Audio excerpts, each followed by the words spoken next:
Welcome to Retro Spectacles. I am Mitch Marzoni, and with me, as always, hitting it out of the park, no matter what kind of curveball I throw at him, Mr. Teddy Tutson. How are you, sir? Oh, man, hitting it out of the park. World Baseball Classic, international stage. We out here. Venezuela, let them know what time it is. Shout out one time for the whole nation. We doing it, baby. Retro Spectacles. I don't know if that translates.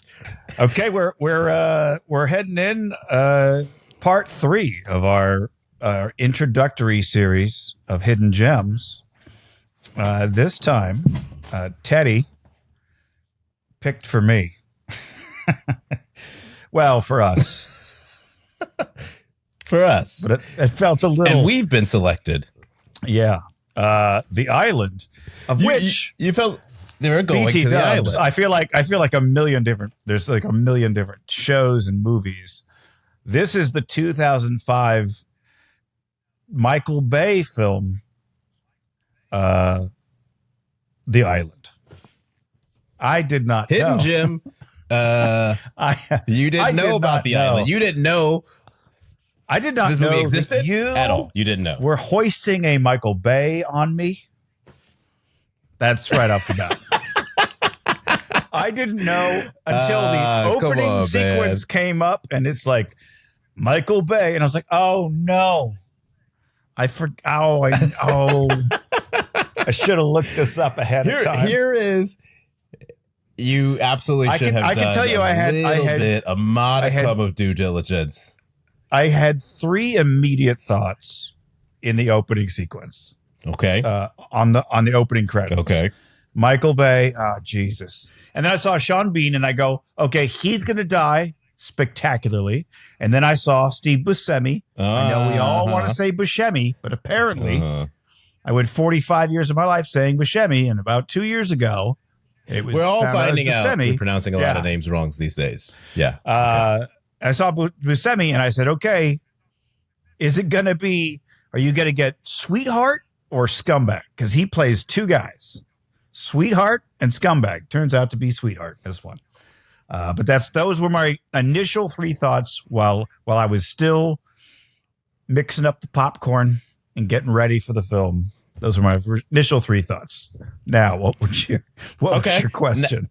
Now, I say that range tracks for me. What I was going to say is not to compare them necessarily as people, but in a similar way to when I flagged the Weinstein credit for, was it 1408?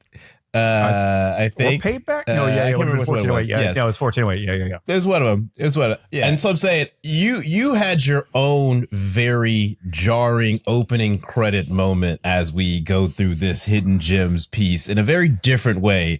Whereas I was like, ooh, yeah, that's right. He was really moving like that. You had not truly appreciated you were about to get quintessential Michael Bay. I will just tell you this. The number of times I wrote down the phrase vintage Michael Bay complimentary in this movie watching experience, it was everything that I remembered and more. The other thing to note about the Michael Bay of it all is this is the first time that we get the Michael Bay Transformers band kind of together here, right? You got the Spielberg executive producing, and then you got Alex Kurtzman and Roberto Orci, I believe. Those are the writing duo guys who wrote a bunch of, remember Cowboys and Aliens? Huh? Yeah. Remember that one? Daniel Craig. They wrote that. Daniel Craig. I think they wrote the first couple of Transformers. And this is it. This is the first time the gang gets together, right? They on the island, and Michael Bay's like, I got the recipe for the Transformers now. You're road testing so much of the Transformers in the island, right? Set in the stage, 2005, right? One of the things that I was obviously very cognizant of is when Michael Bay talks about this movie, he's like, ain't nobody in the fucking country world saw this movie because nobody knew what it was about. The marketing, atrocious for this, right? Just a bunch of just gobbledygook, completely impenetrable. Even if the marketing was good, let's take a look at what you was up against in the year 2005. You know what was the big movie of that year that came out? You should know this. Your man, George Lucas, Episode 3, Revenge of the Sith. So you already up against some brutal sci-fi competition, son. That came out 2 months before The Island. You know what else came out right before The Island? Yeah, executive producer Spielberg, moving real grimy, was like, yeah, Michael Bay, let's do The Island. But 3 weeks before your movie, I'm going to drop War of the Worlds. Bow, son. You getting the sci-fi. You got, that's how brutal. Also that year, Batman Begins. Okay? You getting Mr. and Mrs. Smith with Brad Pitt, Angelina Jolie, and all the rigmarole on the set. And then towards the end of the year, a Harry Potter Goblet of Fire plus a Chronicles of Narnia that nobody's seen. Shout out to Greta Gerwig. I hope your shit comes hot. You talking about an uphill battle at best with a coherent, cognizant marketing campaign. You don't even know how to market this movie? Good luck and God bless out there at the box office. And that is the judgment summary for The Island, and essentially why it goes into cultural ether almost immediately in one of the most stacked summers in kind of general, but definitely if you're talking about sci-fi, brutal landscape for Mr. Michael Bay. That said, right, I think to me, fascinating to see a movie that even the director acknowledges this one was lost in the cultural shuffle in real time because you didn't know what you were trying to put in front of audiences, right? Is this a big budget action joint with Ewan McGregor and Scarlett Johansson ducking and weaving and bobbing and robots and et cetera, et cetera? Or are you trying to go for a movie that we will certainly talk about a lot, at least I will, in comparison to this, a very philosophical, Matrix-esque sci-fi, contemplative might be a little aggressive, but you know, that is one, there's two very distinctive ways to market this. And it feels like from everything you remember and sort of reading about it, right, they took both roads and neither of them were successful. Michael Bay doesn't do brainy. And this is like the brainiest I think I've ever seen him get.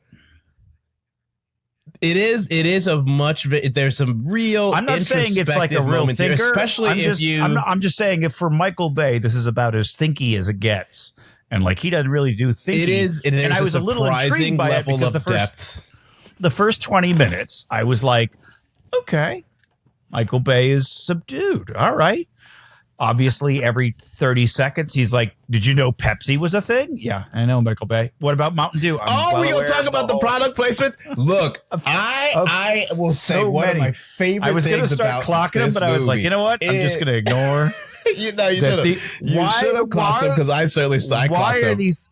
I'm just like, why are these clones being served specifically Mountain Dew and Aquafina and Nike and the Xbox Training Center? And it's like, why is there an Xbox? What do they give a shit that it's why is Xbox in there? We'll get there's a very funny product placement later on that I clocked out that I have to call out. But those early ones, I was like, what the fuck are we doing? But that's when I was so like, funny because okay. So he's not going to get too thinky. He's not going to get too thinky. I like the way that we're phrasing this for a Michael Bay film as thinky, which feels a little appropriate. That said, this is a upper echelon thinky Michael Bay film, and I wholeheartedly embrace the unapologetic product placement because this is the way this industry used to operate. Oh, we cut to an extreme close-up of the Michelob Light sitting on the counter. I fucking love it. That is the shit that I expect from a Michael Bay who says, hell yeah, I finance half this fucking movie with this Michelob Light ad. Hell yeah, the first 45 seconds of this closet are a Puma ad. What you gonna do about it? Doesn't Ewan McGregor look great in these fucking little cloud white ass Puma joints? Go get you some of these, bro. So one positive thing right off the bat has nothing to do with Michael Bay, but just you should know going forward my feelings on Scarlett Johansson. She's you might not know this. She's way up here for me just as a person. I'll see her in anything. I don't think you'll hear any negative remarks from me about Scarlett Johansson. Okay.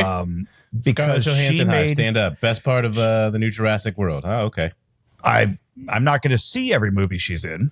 A bad movie's a bad movie. But I would be inclined to do so.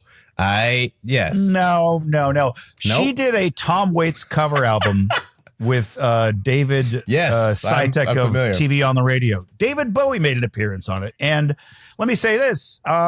If you like doomy fuck albums, it's a good doomy fuck album. It's a joke in my buddy Sam Ciro's short film that I starred in with two hipsters that bond over Scarlett Johansson's Tom Waits cover album. So I live it, and it's in the craft. Second thing, and this is a shout out to the writers. Okay. My single favorite moment in the entire movie is when Steve Buscemi is describing something, and he says, like some people believe in God, and Lincoln Six, Ewan McGregor's He goes, "What's character, God?" Says, "What's God?" And he says, "You ever make a wish? Oh, I wish that something would happen." And he goes, "Oh yeah." And he goes, "God's the guy that ignores you." That's great. That's a great line. And then, and I will say before we move on from that line, I had my last thing, but go ahead. No, let's finish your list and then I'll circle back with okay. the, and then with the line you love. A thing that I deeply appreciate about all Michael Bay movies, this one included, is that, and I can't imagine how difficult this is, but nobody goes into a Michael Bay movie with a Michael Bay mindset, except for probably Michael Bay, but everybody is in it like it's Steven Spielberg, like it's a very important, very serious movie. Everyone's giving 100%. Because he's there. Spielberg's there. He's on the Transformers too. What you mean he's there? He's the executive producer. This is when the team comes together, dog. I'm not talking to, I shouldn't have said Steven Spielberg. I was just trying to pay a compliment. I shouldn't have said the guy that's literally involved in the production of the movie and then goes on to be an executive producing partner with the director for over a decade. No. Hardly the point. You said that's the hardly right the thing. point. That's hardly the point. That's hardly the point. No. It seems like the point I'm making. No, because Steven Spielberg was very much busy with his own fucking movie, War of the Worlds. For one thing, he was very much busy with War of the Worlds, where he was actually on set doing something. This one, he's like, I'll throw a couple bucks at that. And B, my point is that everybody took it very seriously. Everybody was like, no, this is serious shit. I realize it's a goofy romp at the movies. Everybody's there to get fat on popcorn. Sci-fi, philosophical. Every single Matrix Red Pill. I'm giving it all. And I appreciate that. Ewan is bringing it. Yes. Ewan as both characters. Everybody brings as it. regular guy. Sean Bean brings it. All the way to his horrifying death. It's a top-notch cast. It's a top-notch cast. Absolutely. And I will say who really brings it, and I had in my notes, refreshing to see him, rest in peace, Michael Clark Duncan, where a guy who talk about just immense expressive range, right? That scene where he appears on the screen and he's like, I'm going to the island, and he's all giddy. And then the scene where he has the realization on the table, dragged down the hallway. I mean, that is the guy that you see in The Green Mile, right? But to your point, he is fucking giving it his all in that scene. I was going to say about the Buscemi line also, right? That I fully understand why that line resonates with you. It's a very wicked line. The delivery is vintage Buscemi. But also, if you are hearing that as Lincoln Six, hard to argue with that logic. You've been on the island for how long, son? Like, that man says, hey, this guy ignores you. And you're like, yeah, I get it. I can understand that, right? You don't get that on the island. No, I'm sorry. I'm just correcting. You're not on the island. You're on the waiting for the. You're in the waiting room on the island. Sure, you're on the waiting list. Excuse me. You're in the lobby. You're in the queue for the island. My mistake. Yeah. But like old boy who been real agitated, he wanted a first or whatever. If you hit you with that line, you'd be like, hell yeah, that man ignore you. I don't really. Maybe you do. Maybe you don't. I'm just saying. I can understand. Yeah, no, I think that's correct. And it's. It's interesting that Buscemi's character doesn't immediately kind of clock like, of course you know what I'm talking about. Because every day you're wishing for a very specific thing that everybody in here is wishing for every single day. So another thing here that I thought about from the very beginning, which is I feel like part of what holds up for the island for me is the little alerts all over the place as Lincoln 6 is bouncing around or whatever, right? Including at the urinal, telling him stuff. All that shit now is just wearables, right? Like that's what you get with your little Oura ring and your watch and shit. Ain't that a Fitbit? Isn't that just a Fitbit now? Your phone tell you how much you sleep. It keeps track of every single thing that you do, right? All that shit is now. There are toilets that will monitor your waist and be like, "Oh, you could use more fiber. You could, Yeah. I mean, all that. There are even a toilet piece aside. You're walking with it. You probably have gotten like ads and shit for the dog, but like as a cat owner, they're always like, "This litter will tell you all the things wrong with your cat." And I'm like, "Okay, calm down." I don't need like this fluorescent litter. I don't need all that. Because then I got two cats, so then I got to go into investigative. All right, which one of you's got a UTI? You got to figure out which one is which. Sure. Yeah. But the alerts to me, like that's real. Like you're watching that, you're like, well, that's how people live every day. That's how the entire city of San Francisco is wired, right? That is literally no bacon for all of San Francisco. Taking a BLT and all of San Francisco. Looking at 3 grapes. So it was just fascinating to be like, wow, that's like the cutting edge shit in 2005. But now totally commodified, industrialized as a thing where, RFK Jr. everybody had a wearables in their house, right? Which like, I don't want the government to give me a fucking wearable. That's what they do in the island, son. No, bitch. You're not about to try to Lincoln 6 me. That's I will say I have this thing of like with a lot of movies where this is just like a problem with me is that like the first half hour of like every dystopian movie, I'm like, that's pretty good. Like the first half hour of Jurassic Park is really fucking, it's really neat, man. Wait, when you say that's really good, like not a good film, but like a representation of dystopian life. Is that what you mean? Man, put me there, man. I'm good. Like, hey, until the first bug in the code breaks everything, I'm like, this is pretty good, So like the first 30 minutes of like every one of these disaster films, like, all right, it's not bad, you know what I mean? Hey, until everything went to shit. Inserted you. Guys, they give you all the nutrients you need. In Jurassic Park as a guy just walking around with the pamphlet. Yeah, you got the pamphlet. You're like, hey, this park's pretty good, huh? It's pretty good. The most, like, you see this guy enjoying his shit, that's foreshadowing. Get the fuck out of here, guy. The pretty good guy is showing up, man. We gotta get the fuck out. But yeah, that you out here walking around fucking Friday the 13th being like, hey, this camp is pretty good, huh? It's pretty, I mean, I like the lake is a pretty good size. Temperature's nice. I mean, we got plenty of space in the cabins. Guys, I got to tell you, right now, I'm ready to give Sleepaway Camp 5 stars on Yelp. I don't know what's wrong with you. I think it's just so funny for you to have that reaction because my immediate thought was like, all right, y'all do a really good job of building this world out, right? Like the future of the island feels very tangible, and it also immediately to me jumped out as, oh, this is what every fucking tech leader's fantasy is, right? It's this perfectly controlled environment. You got the wearables tracking everything, bro. They tracking this motherfucker's dreams, son. They tracking his dreams, B. They out here being like, oh, I see you. Sean Bean was like, oh, I see you had some nightmares last night. Hey, bitch. Why you out here surreal like that, son? Right.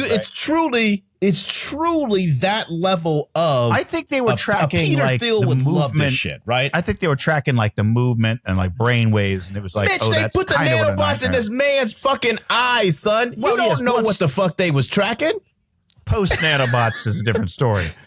Post nanom. Well, here's a bro. I put down. They said they tracked his dream before the nanobots went in his eye. Okay, they was already in the shit, son. The thing that threw me way the fuck off, especially for 2005, is these fucking bracelets that are like apparently impossible to take off for whatever reason. The Fitbits? Yeah. First of all, no GPS on that motherfucker. And secondly, there's no like disable. There's no like shock on it. Like it should have like kill switch for the. That's because it's too valuable of a product for you to shock I'm not talking about killing. You could beat the shit out of them when they try to escape. You could just go. Yeah. You could probably hit a nerve that make them go and drop and stabilize. They just drop and be like, I don't want to move anywhere. It doesn't hurt them. It just stops them. There's definitely a way to do that in the same future where you can grow clones out of a vat of liquid in an artificial amniotic sac in a temperature controlled room.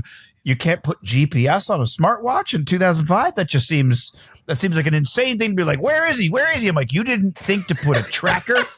You didn't think to put a tracker? You need Scarlett Johansson. I had GPS on my phone in at the 2005. ice cream stand. Yeah, I'm saying. Yeah, you should absolutely been able to put some tracker in. Yo, they was putting the GPS on Will Smith, the enemy of the state, in what? 98 with Gene Hackman? Yeah, all right. I'm saying. Now, I don't remember the exact. Oh, it was right. It was the bug. It was the bug that got him. He found the weird bug, which, by the way, how does he know what a bug is? But all right, yeah, the moth, and he follows it up into the floor and all that. He somehow knows how movable floors work.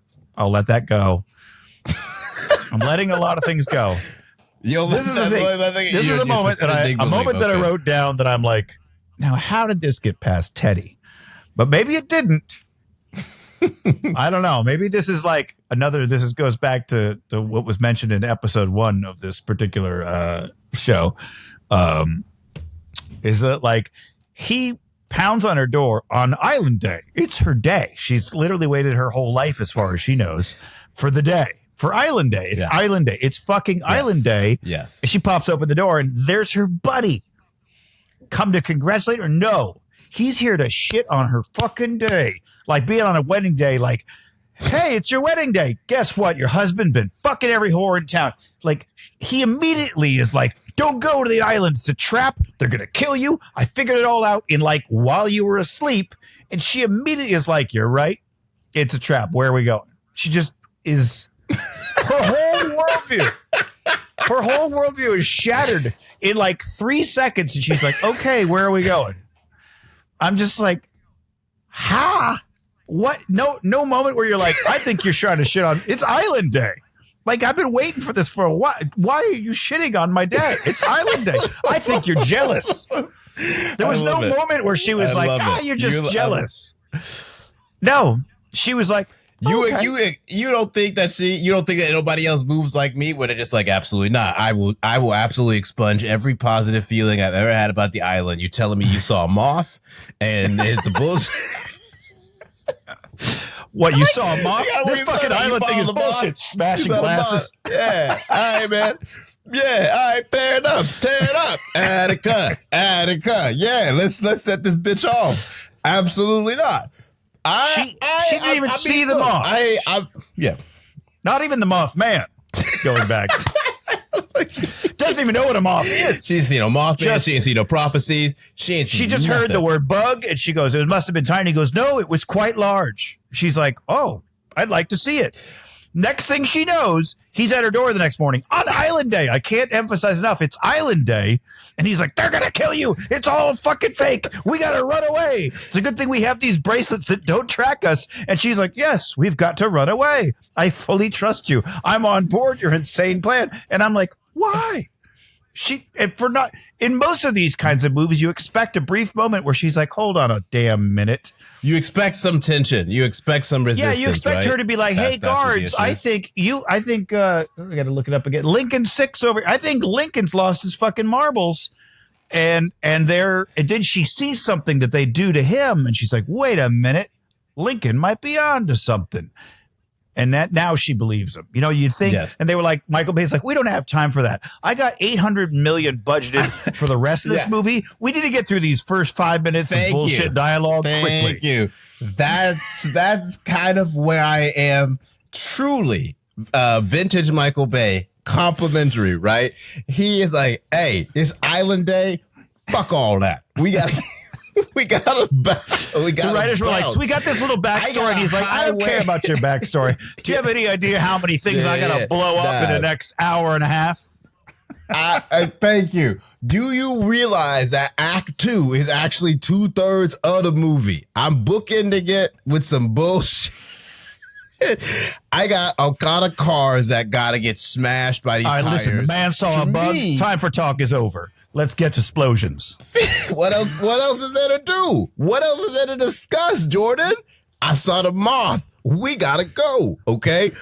I personally, you get like that's not what the other characters are for, right? Like, ain't nobody really disputing the island. I feel like the way you get it is kind of Lincoln 6 talking to the other guys that he has in the crew, who are being like, I think the island's a scam, right? And he's the one who's like, nah, I don't think the island would ever be like that. They would never play us like that. Then he see the moth, right? If you're Michael Bay, you're like, I can't have two people go through the same arc. You know what I mean? I just did that.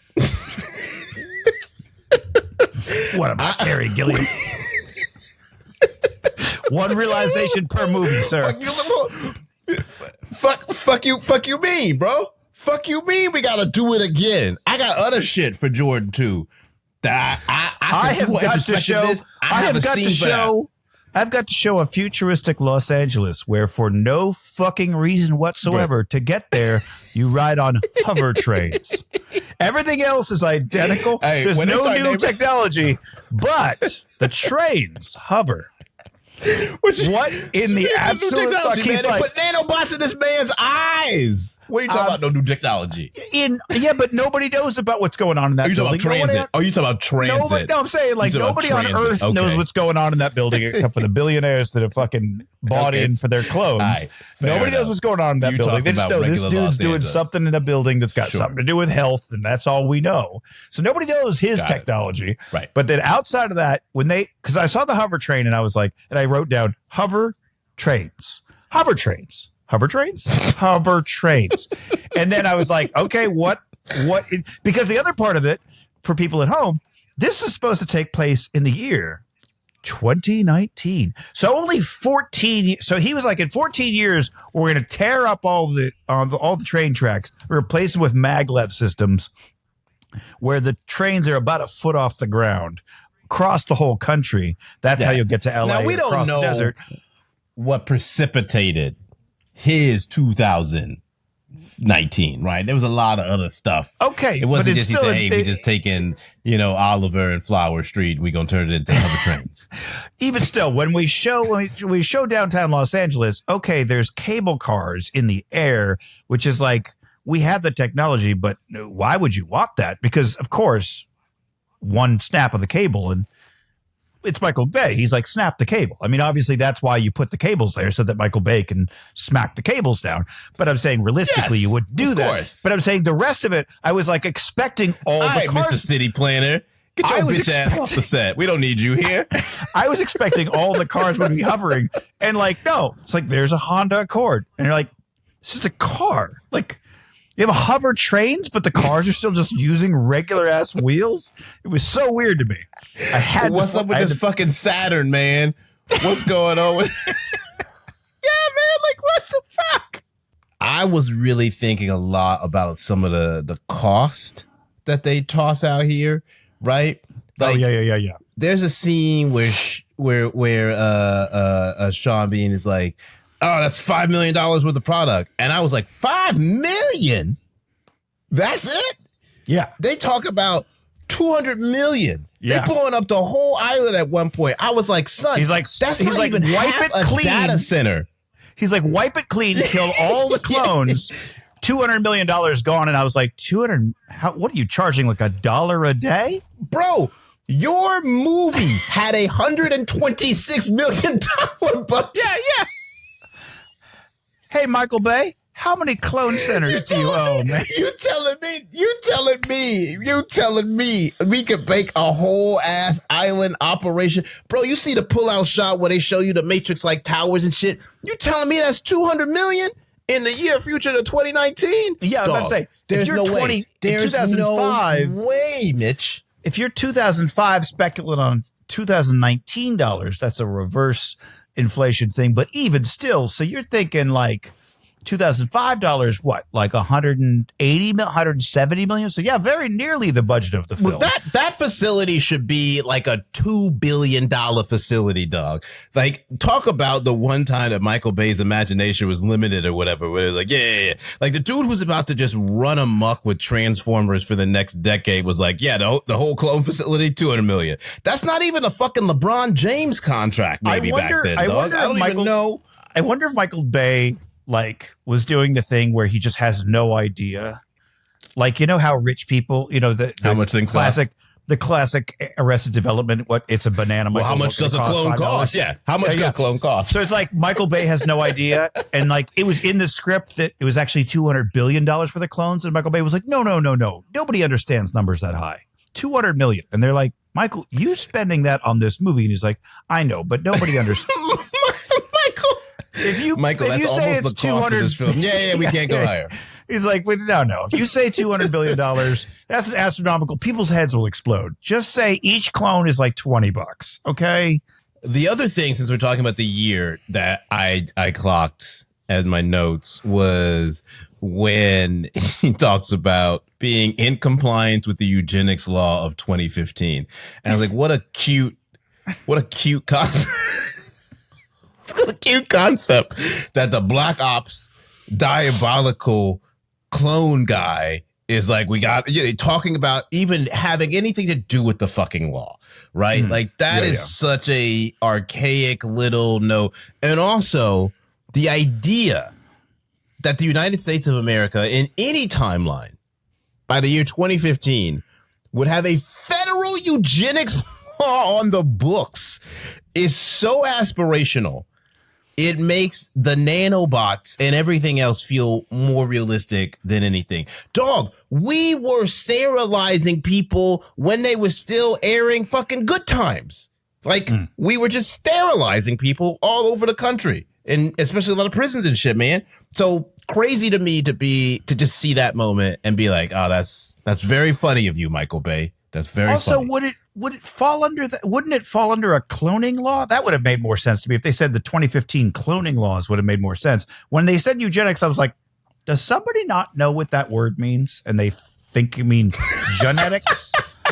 Like, it just seemed like such the wrong word to you. Like, guys,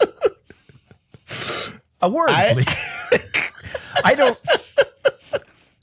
I'm not sure that's the right word for this. I only took it literally. I don't know. I feel like they took it specifically because it's like, well, I'm just growing this guy in a lab and I want a better heart. And I'm improving the genetic quality of the population because I could just grow a heart and a brain or whatever. And that's eugenics, right? And I'm like, yeah. But kind of. Right? Yeah, but like it's close. Designer like, babies eugenics to me is like we're doing this sort of. Yeah, designer babies is where the eugenics laws come into place. But the selective breeding of people, and then that's when when you start talking eugenics, that race science caliper shit is real close behind. Like the moment you start kicking around eugenics, I expect you to start talking about cranium sizes and all that shit. Mm-hmm. Yeah, sure. That's what I think of as eugenics. So I hear you that truly, probably the Dolly Act of 2015 would have been a better name. Yeah.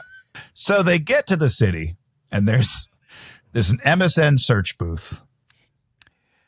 And the MSN phone booth. Well, yeah. And Jordan and Lincoln payphone. go to the MSN search booth, and literally she just says the name of the parent of her clone, who is a model of some renown. You know that she's a model because you see her in an advertising campaign. You know she's up for some renown because you need a lot of money, at least $20 a day, to get one of these clones. And she just says her name into an MSN search engine, and it video calls her home. It doesn't even wait for anybody to pick up, just video calls. And then a kid turns around and he goes, "Oh, we have a phone call." What? Yeah. And you Microsoft, you want your name attached to the creepiest technology I fucking ever seen? Well, maybe not ever, but now see, that's so funny. If you're telling me somebody could just walk up to a booth and say my name, and a fucking video call, a camera pops onto my home and finds me and is like, "Hey, Mitch, this stranger off the Mitch Marzoni at such and such Boulevard, Avenue, Street, apartment number." You know what I mean? It has her address. Is she home? Well, let's call her on a video call. Microsoft, don't be don't aspire for that tech. It's just insane to me that he was like, who would love to represent this technology?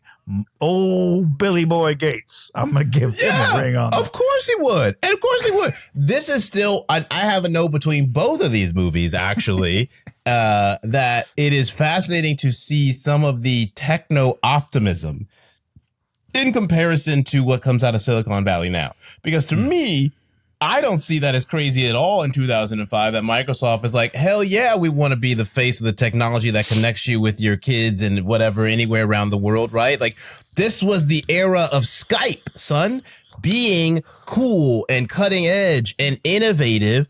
And, it's the product that everyone was using. It's not the video chat that bothers me. It's the part where you walk up to a booth on the street and you search with your voice by just saying somebody's name, and it calls them at their home. A payphone, the future payphone. You're mad at Microsoft's future payphone. I'm mad at the search functionality. It's a payphone. It's the first search functionality. She says her name. All she does is she says this model's name, and it calls her at home on a video call, and she sees her kid. There's another security breach, and shows her home address. What's your product placement? Truly, my product placement is I think one of my favorite ones is the the just extremely blatant Michelob close up on the counter, which is an aggressive cut to Michelob. And we linger and you're getting your money's worth for that.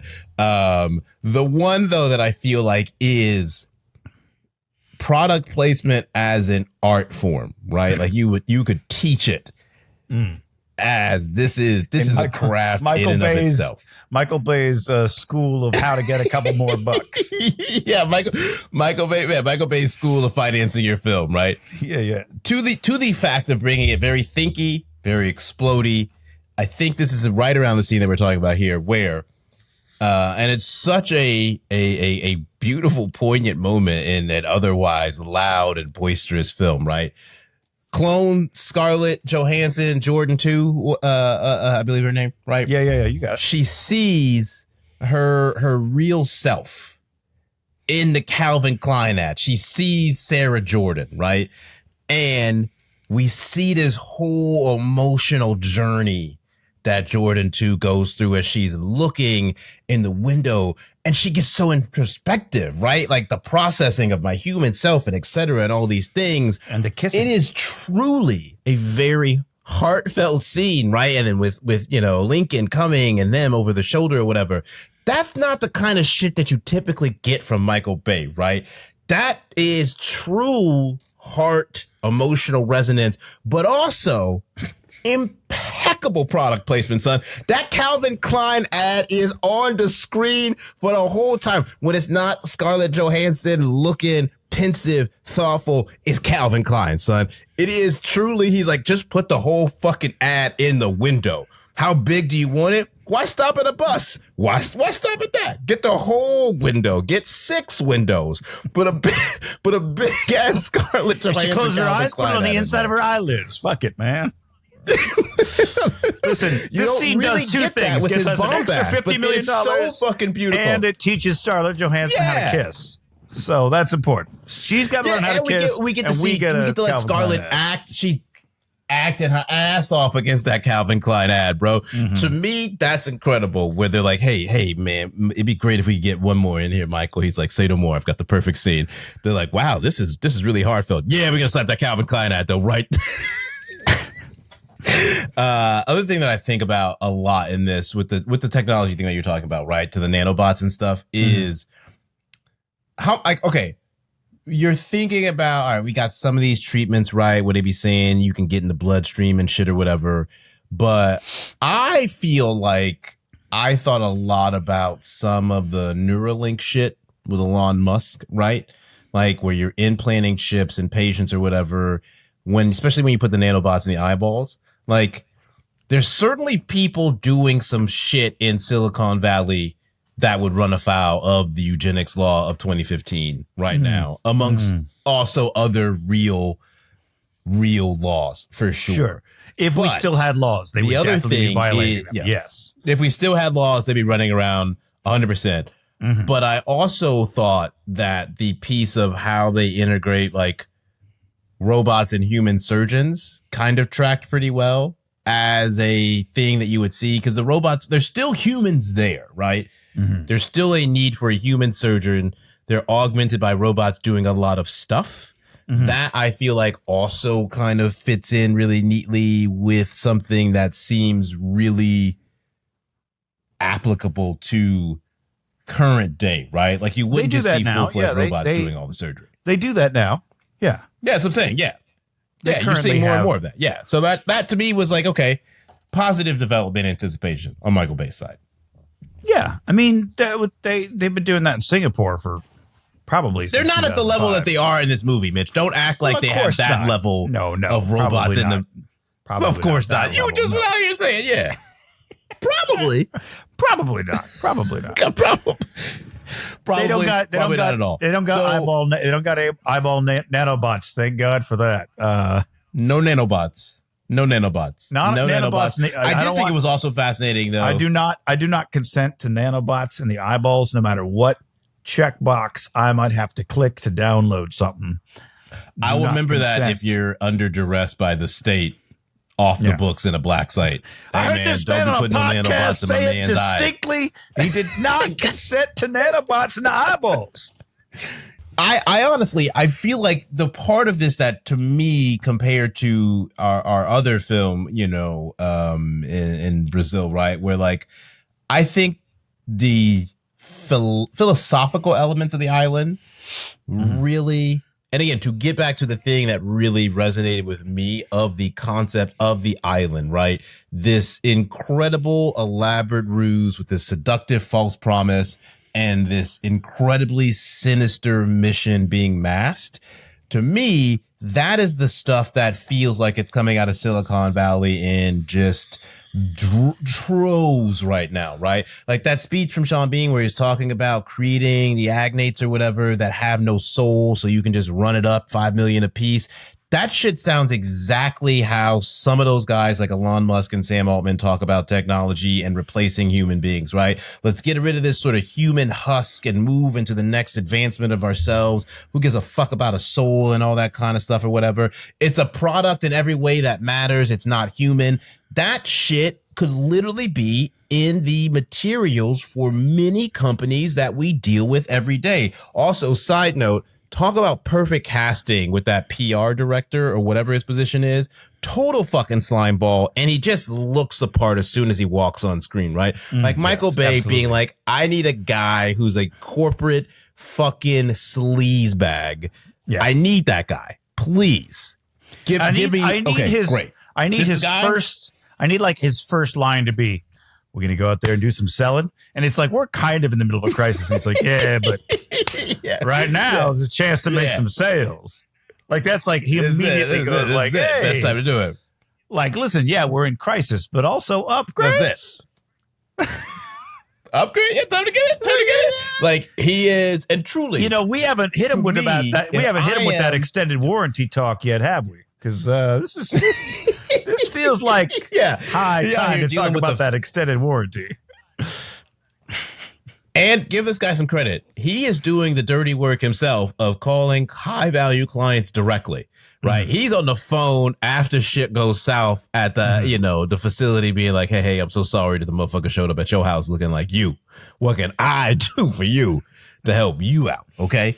That is just what to me, that's one of the things that I think holds up about this movie, and would be fascinated to learn more about how much intentionality went into this. But I think the way they position the industries of tech and how they view human beings as this sort of auxiliary thing, right, is very relevant to today. The other piece for us to discuss here is the fact that the clones get stunted at the level of emotional and intelligence of a 15-year-old, right? And I will say, we have a lot of people running around this country who are basically educated to the level of a clone. They do not have the excuse of being a clone, though. Yes, we are a nation of children currently. Yes, everybody's 12. Led by a petulant 12-year-old. Absolutely. Yes. Yes. So that was very interesting to be like, oh yes, we're really seeing this piece too. Very timely. Although I wasn't sure if they were saying that they were. It was unclear if they were saying they were capped at that. It sounded like he was saying essentially their education. It's like, why bother teaching them advanced chemistry? They're never going to use it. They just need to know, what you teach. I feel like they were fifth grade. Like we're not getting you past that threshold. Yeah, but I'm saying their education. Could they? Right. I think their brains are capable of it, but they're like, why would we teach them anything beyond like a fifth grade level? There's no reason. I don't know if they were even capable of it. I think that's what made Lincoln 6 so extraordinary, right? Because he was making all those connections in such a short period of time, well beyond what they thought the brain was capable of. Like, I think they did try to cap them at just basically being a smooth-brained 15-year-old. And then my man Lincoln 6 was out here hitting them with quotables like, there's no law against friendship, which, hey, big dog, you sure about that? They seem like there might be some laws in the books about friendship at this place. I don't think Sean Bean knows what a friend is. Sean Bean's Dr. Merrick. Dr. Merrick doesn't know what a friend is. He don't know what a friend is, but that doesn't mean he knows what a friend is and that he doesn't want you to have friends. Dog. Yeah, right. Hey, Mitch, you're going to tell me that the man who created a proximity alert, the rules of proximity, doesn't understand what a friend is? That man understands what a friend is very well, to the point that you're too close, man. You're too close. I mean, in his own life, what I'm saying is like he couldn't identify for himself. Like if he told you about his friends, you'd be like, that's not a friend. But you'd kind of nod along. Yeah, that's a friend. Yeah. No, it's not. That's your salesman. That's your chief salesperson. That's your, whatever. Like that's somebody you employ for one reason or another. You know what I mean? You're not like you might have had friends when you were younger. Aware. Yes, before you chose this life of crime and nefariousness. I don't think Sean Bean has friends, and I think he knows that. Like, that's not a man who is worried about friends at this stage of life. He's focused on, again, much like the 200 milli, cloning. Yeah, like Elon Musk doesn't have friends. No. That man is desperate for a friend in a way that Sean Bean's character has no regard for. He could not care less about friends. We're not talking about the motivation. I'm talking about logical need. I'm talking about the reality is they both don't have friends. The motivation to have a friend is very different. Yes, admittedly. So a couple of things that we have not yet discussed here. Mm-hmm. Obviously, a lot of action films in the current moment feel very joyless. There's slog. There's no beauty. There's no craft. There's no artistry. And what I love about Michael Bay in this movie, he gives you more of the thinky, as we've discussed. But the thing that you're really there for, which I guess you weren't actually there for if you look at the box office numbers, but you understand my point, is he has a fucking great time shooting these action scenes. And you can see the guy who is basically about to go on a run for Transformers with some of the most grandiose, insane shots that we've seen, for better or for worse, hammering out that blueprint here. The shot of the armored car crashing through that cop car from the side when they've got Lincoln and Jordan in the back, and the way that it's framed and the just fucking blah, blah, blah. Like, that shit is incredible. The whole freeway scene where he just blowing shit up left and right. He got the car shit bouncing through other shit or whatever. To me, this is up there with the Wachowskis doing, we're going to build our own freeway for the Matrix sequels level of blowing up cars and shit. And it all feels and looks fucking great. Like, when I have vintage Michael Bay complimentary, this is what I'm talking about, right? And I envision a moment in the editing room where, like, mid explosion, he hits the space bar to pause the timeline, and he turns around and he goes, "Guys, this is why ScarJo's trusts him immediately. We move right the fuck past that scene because of this shit right here. This is why. This is why I cut 5 pages of dialogue. Here. This is why we didn't talk about her fucking upbringing. This is why we don't get into the specifics about hepatitis in the liver. This is why MSN Search just fucking works in a phone booth. This is why we're not really worried about the budget of how many millions of dollars were spent in the lab. All of that is irrelevant. I don't give a fuck. And he hits spacebar again. This shit right here. Car. This shit right here. This is why we've got all of that. This is it. This is the shit out here. There's another scene. Didn't explain the hover trains because of this shit right here. Hover trains explain themselves. They trains and they hover. Move on. Got another car to blow up. There's another shot. It's not as explosion oriented, but there's a shot where you go from, like, the little incubation room and you follow the threads of the red shit, and then you get up to where the clones are doing it. And I'm like, yo, you cooking right now, Michael Bay. That also feels like some real Spielberg shit. Like, there's a lot of Minority Report in this movie. Side note. The way that the guys in the fucking little incubation chambers all look like the precogs from Minority Report, even the way, like, the physical design of it, the nanobots look like the shit that be chasing Tom Cruise in the alley for Minority Report, right? To me, this feels like you, where, like, you know, you out here talking about Spielberg and Michael Bay, and he's like, "Hey, can I get some of those notes from your movie from a couple of years?" Yeah, here's some shit, Michael. Take a... Here you go, Michael. Here's the nanobot design. Go ahead and figure it out, man. Go ahead and figure it out. But I will say, though, like, the action is fucking gorgeous here, man. Like, you feel like, again, the movie feels like it's on the screen. Even some of the CGI that doesn't necessarily hold up as much, you know, it's whatever. But that's like Michael Bay here, unapologetically being Michael Bay in this movie of, I need to get to the freeway scene where I'm really just blowing shit up. Mm-hmm. I love it. That's the shit that we need. That's the shit that we need. And as a non-Michael Bay fan, were you fucking with the freeway scene?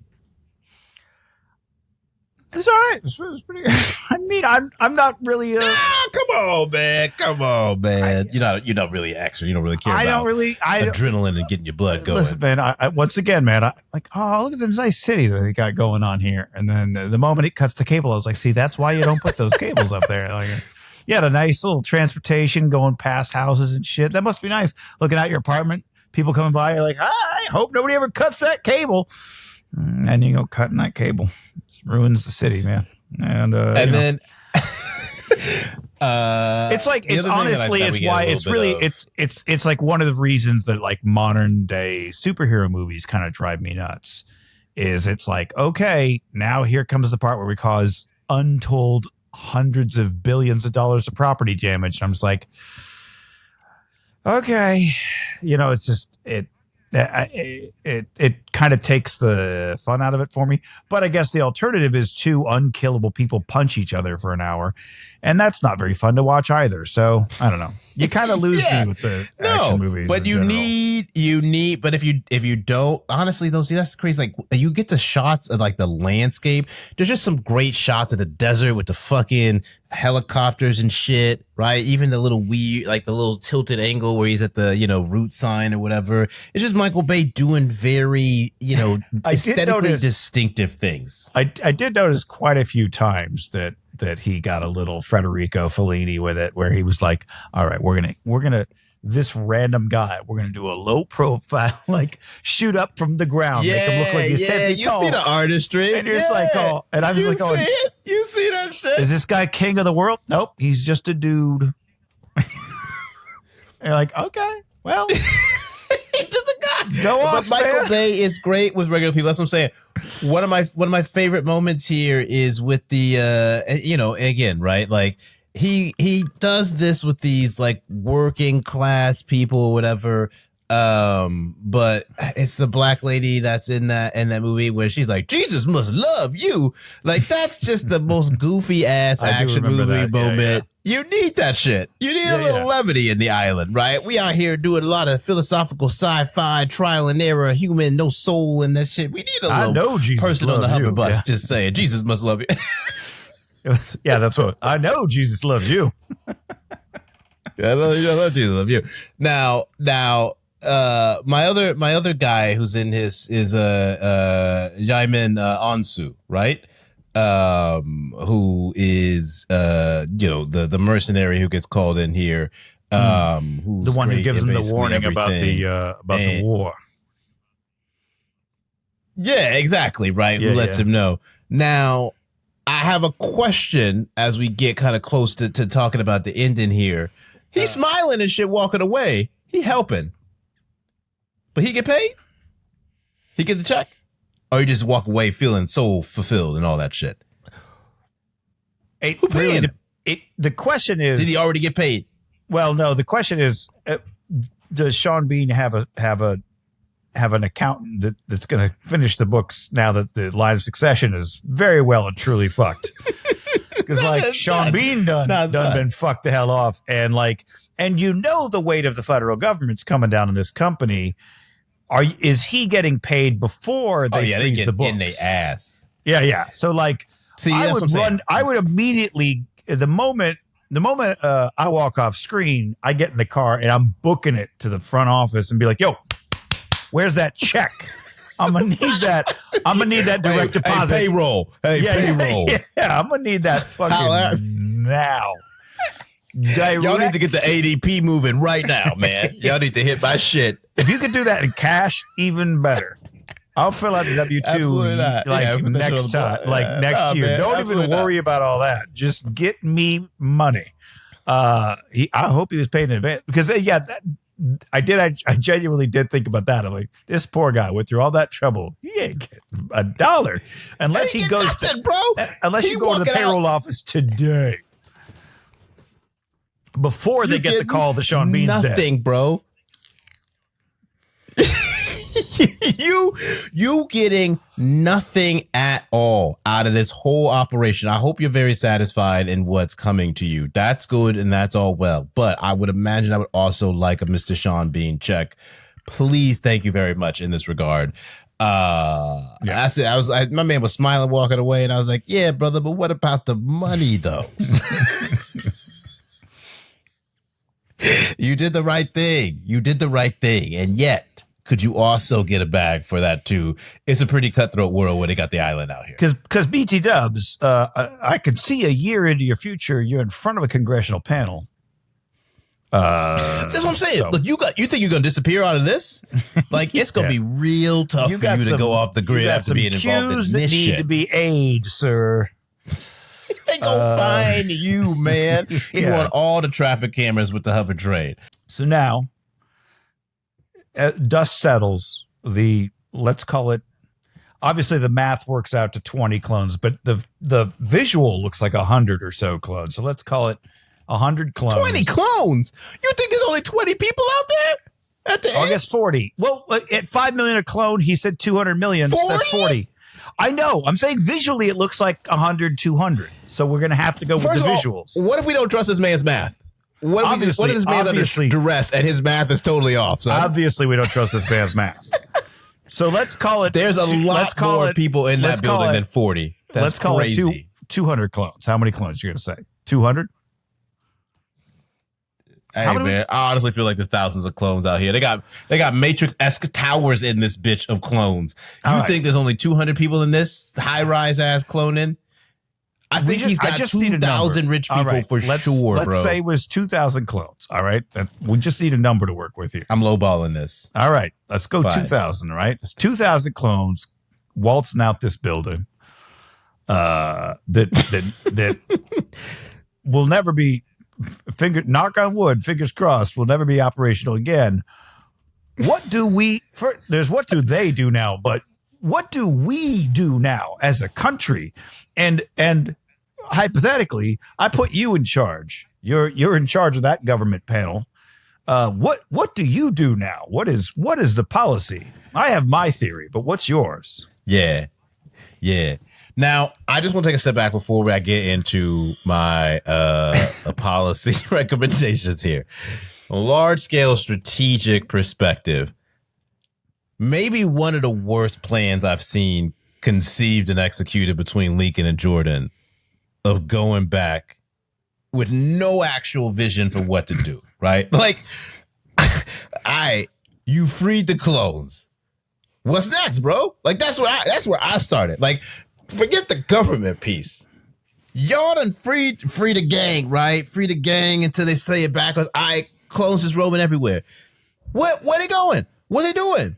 They clones. They ain't got no names. They ain't got no money. They on the cliffside. Like, y'all have no actual plan. So now let's bring it back to your question on the policy side. What am I gonna do about all these clones running amok? Well, let's start all right, where is this facility at? The island that's not really an island, son. We out here on the cliff sides or whatever it looks like. I might just have to get a couple of fucking black helicopters. Death Valley don't got all that water, baby. I don't know about that. It's secluded. There's a couple range of options. It's outside the desert. One range of option is outside. It's not too far outside of LA. You could take a hover train there. It's out. Okay. Can I basically send some helicopters and just smoke these clones? That we talking about the government, son. We talking about the state. All right. Can I just, nobody knows that these things exist. No one cares. I don't give a fuck about the clients, bro. I am not running Sean Bean's business. I'm the government. Oh, what happened to my clone? Take it up with Sean Bean, bitch, not me. I don't care. I don't even know what you're talking about. What clone? Why are you talking to me? That's one option. You just straight get the helicopters up. Son, we can argue about what you want to do with it, but we just murking all the clones on the cliff. You're in the movie, right? They just out there cliffside like fucking lemmings. Oh my God, I made it to the cliff. What we doing? That's my director's cut. Helicopters come up like them boats in Apocalypto. And then we just taking out clones left and right. That's the other thing. The other one is, okay, what am I supposed to integrate clones into society? Huh? That's worse for me if I'm the government. I really have to make these clones disappear. I'm just giving you the government approach that I would take in the Michael Bay world of the island. That's not necessarily me in this situation, but if you're saying, what do we do about those clones? Unfortunately, there's not a lot of good humanitarian options there to unleash a population of 2,000 to 10,000 doppelgangers. You're hoping this just never gets out. With the that's the other part. I'm not hoping, Mitch. I'm making it never get out. What about all the humans that aren't clones that worked for Sean Bean? That's a lot of people you got to hope never say a thing about all these clones. Work for who? Work for who? That billionaire they did a piece in Wired about that we never heard from again. Can I see some pay stubs? That top secret research facility out in the desert. Whatever happened to that company? You got any pay stubs? You got any paychecks? Can I see a key card? Can I see a fob? Can I see a lanyard? Definitely one. Can I see a company picnic photo? Steve Buscemi had all that stuff in his trailer. He gone, bro.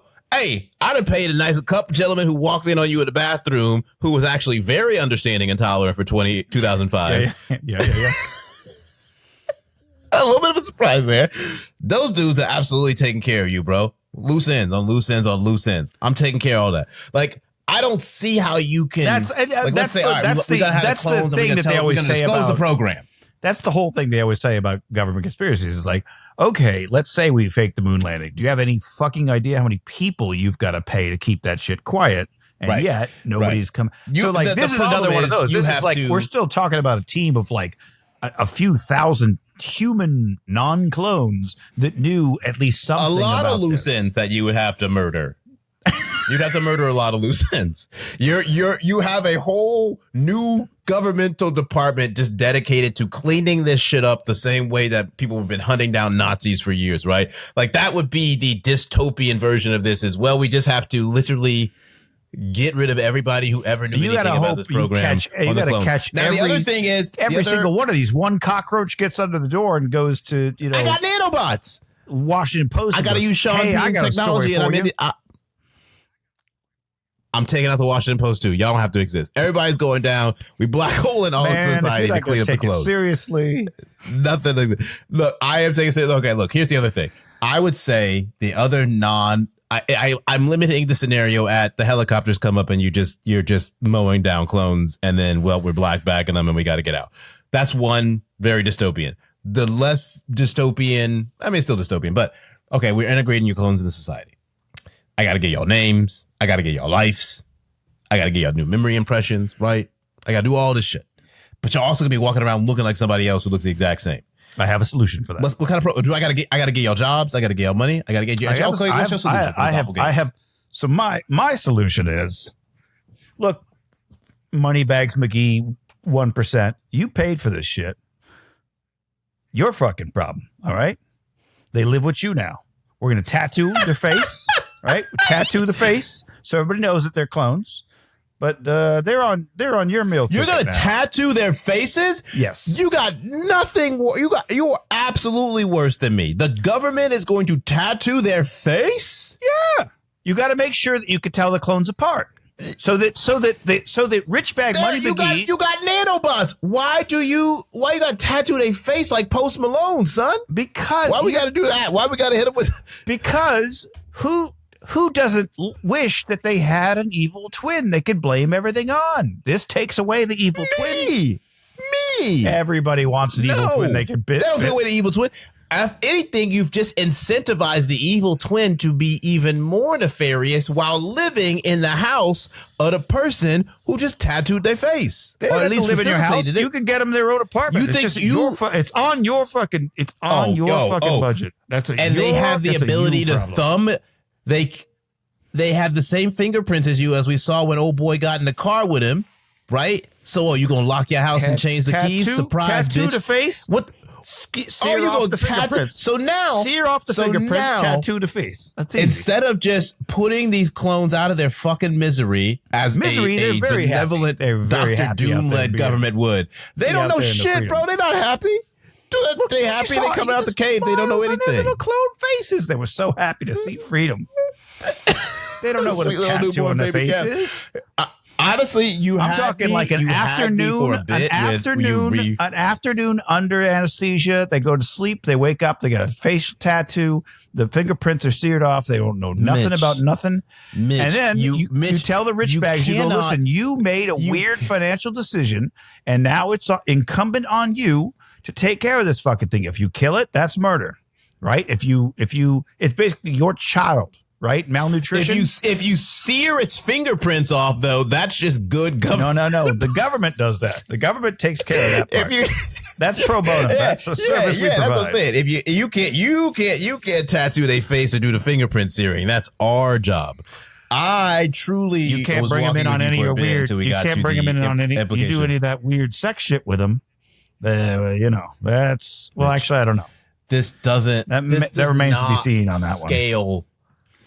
This doesn't scale, man. I thought there was a few hundred. I didn't know there were several thousand.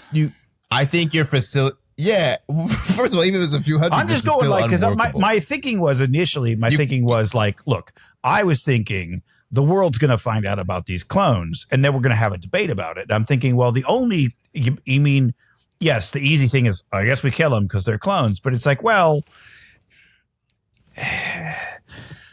do we want that? Do we want that black mark? Do we want that on our conscience? Do we want, And so I was like, but they do belong. You do kind of want to punish the Richie Riches in some way, because you always want to punish the Richie Riches. I think that's fair. Yes. And so I'm like, well, burden them with this shit. They were the ones that got involved with this shady dude, so burden them with it. And that's when I came up with the tattoo the face idea, because I was like, you don't want to be able to pull some shit with it. Like, that wasn't me. That was my clone. I think the face tattoo would cover that. That would, the scene with the two Jordans, the two Lincolns. That wouldn't happen if you had the face tattoo. So, Sure, it wouldn't happen, but I think the same Mr. Bureaucrat guy would be popping up, be like, do we want that on our conscience? Be the face tattoo, thumbprint. It's a tattoo. You don't give a fuck. It's face tattoo. It's face tattoo. That doesn't change anything. It's face tattoo. You could be a pop star now with a face tattoo. About nothing. I'm talking about a reintegration program where we give you a new name and a new city. You still need a face tattoo. You've also turned these because otherwise those clones could become. They could potentially run some high level grift if you don't make them give them some like irreversible distinguishing characteristics. First of all, you think they can't. You don't think these clones wouldn't find a way to get rid of the face tattoo, and now they've reversed your face tattoo. You've gotten rid of their thumbprints, and now you've got a second class of just nefarious, incentivized criminals. Hold on, we still got the nanobots and such. That's all still there. I'm just saying on the surface, so that immediately, so that the average person, out. So that you could, like, if they go into the bank or whatever, you know what I mean? You go, nice try, clone. No, sir. That's. I'm just trying to get rid of the basic, the very easy stuff. The right off the bat. The first. I didn't actually think of the fingerprint thing. Right, you cannot. Yeah, well, that's what real government policy wonks do. You cannot just have either you're completely obliterating the clones on site, or you're rehoming them and you have to give them actual names, new identities and stuff. But then you have to relocate them and give them rules like you're never allowed to be in the same city as your actual person or whatever. Right, but then unfortunately, that's the reason I came up with that it's the responsibility of the Richie Riches is because you don't want them to be wardens of the state. That's a huge government burden. 2,000 extra people. You've got to now. But then I have the problem of these rich people exploiting a class of clones to do all kinds of bad stuff with, and I don't trust them. That's why you're just going to have a guy who's like, get rid of him on the cliff. Cliff him. Blow the cliff up. Again, the only problem there is that one of those employees would be like, we had all these clones. I don't know what the fuck happened to them, but they were like several thousand. And now the sequel to The Island is it's just a guy on a revenge spree, basically taking out the world. It's just a bunch of people in interview rooms going, I don't know, I saw a couple things in that lab.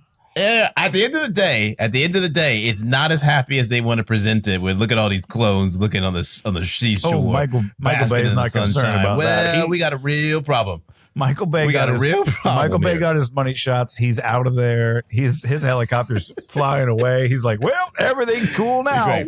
That sounds like a you problem. Yeah. You worry about what happens next. I'm off to make some robot fighting movies. Whee! Do you want to know the consensus of the people? Your letterbox? Are you 39% on Rotten Tomatoes? We didn't 39% on Rotten Tomatoes. Okay. 50 Metacritic. 2.9 on Letterboxd. 126 budget, 162 worldwide. So it did barely make its money back worldwide. That was basically considered kind of a flop for sure. Yeah. I mean, for great Michael though, Bay. good movie. People like it. I'm not surprised by the divergence once again between Rotten Tomatoes and Metacritic. I'm much more with Metacritic here. I think it's a solid 3-star film.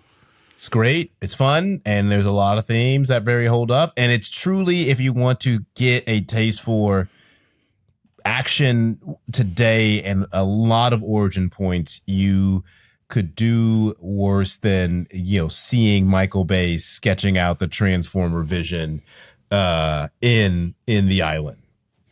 Yeah, I mean, it's certainly interesting, a kind of baby Michael Bay scheming, making these little plans. And baby Michael Bay. His little scheming. And he's like, man, I can't wait to use this in a movie that people are actually going to see. In that regard, yeah. And now that I don't have to get people to understand what this movie is, right? Like, that is, I think, the big takeaway, which also leads us into our other film here, right? Which is nobody understands the fuck is going on. Yeah. And Michael Bay basically says, if I take that problem away and I do the same thing with Transformers, I'm about to print money. And he does. He does it. Yeah. Mission accomplished. Yeah, I don't know. 2.5. Maybe for me, I don't know. It was 2.5. I enjoyed it. I don't know that I mean, it's hard to say if I recommend. It really depends on what kind of movie you're in for. I don't know. I would have liked to more. I need you to report back the day that you recommend a Michael Bay film. I can't imagine that's coming out for you, but I would love to see the film and the person and the recommendation. Yeah, well, I'll let you know. It's certainly interesting. It's obviously I would have preferred a movie where once they get out of the facility, it turns into a much more mystery and a bring down the man with less explosions and property damage. You wanted a movie by somebody not named Michael Bay. I think I did. Yeah. A little less product placement. I don't know, man. I mean, it's a popcorn. It's a popcorn thinky splody piece, and I don't. It's popcorn, not really my. Yeah, it does the job. Does it do not very usually well. my jam, but I was fine to watch it. It's not your forte. I didn't hate it. I'm not upset that you made me watch it. Just not. I'll take that review. Yeah. Great. So, I didn't hate it. I'm not upset that you made me watch it. Well, I'll call that a win. No, I mean, I liked it. I didn't love it. I liked it. I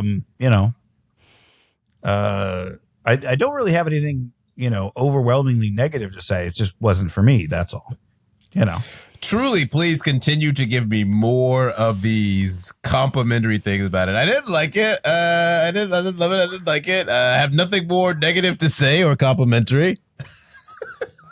It's middle of the road for me. That's all. It's a solid 3-star film. It's very enjoyable. It's better than people would give it credit for or expect. And I would say if you are averse to Michael Bay, as a Mitch is, it's a great starting point. I will absolutely grant you, Michael Bay. I will absolutely grant you that it's better than I think most people would give it credit for, or that I would have given it credit for had you told me it was a Michael Bay film. I would have started on the back foot, going in blind as I did. Yes, I was like, all right, yeah, I have to. And if you it gets its day in court, so it got its day in court. That's great. And if you love freeways and cars blowing up on them and shit like you do in Bad Boys 2, you will love what Michael Bay does in The Island. All right, so now we're on to a considerable tonal shift into one of my favorite filmmakers, the batshit considerable insane tonal shift. One of my favorite indie bands of the early aughts. This is Brazil, 1985. Terry Gilliam, written and directed by Terry Gilliam. A 98% on Rotten Tomatoes. $15 million budget, which I'm a little surprised he got that high of a budget, but he was coming off of, that's like 40 million, 45 million today, right? Probably something like that. What I remember looking up in the old Mitch inflation calculator. I mean, if you want, I can look it up. I wasn't really that concerned because what's important is less. Yeah. Obviously, what's important is less the dollars. We're not talking about box office. We're talking about cultural currency. Well, I mean, what I'm saying is we're talking about when we're using these numbers, what we're talking about is the return that $15 million budget. This is coming off of, obviously a string of Monty Python movies, but also Time Bandits, which was another like weird ass film, low budget, beloved now, but like nobody gave a shit at the time kind of thing. $15 million budget, made $10 million worldwide. Hilariously, how much of that do you think was outside of the US? 90%. $20,000.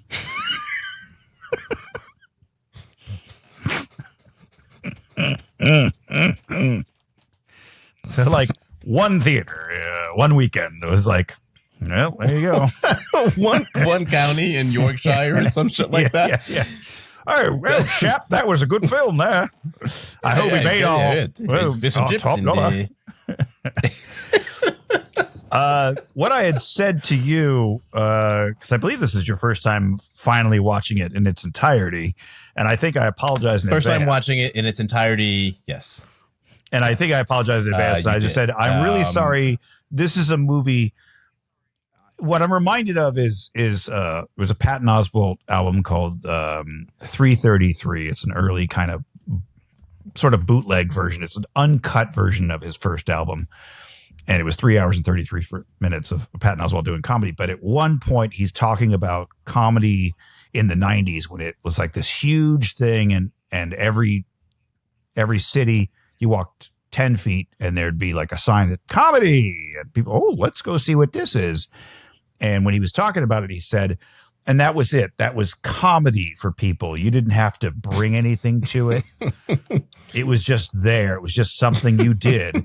And it was a really interesting way to like look at art that I hadn't really considered in that way, that like, oh yeah, that's true. Like some art, you do need to bring something to it. It's not going to do everything for you.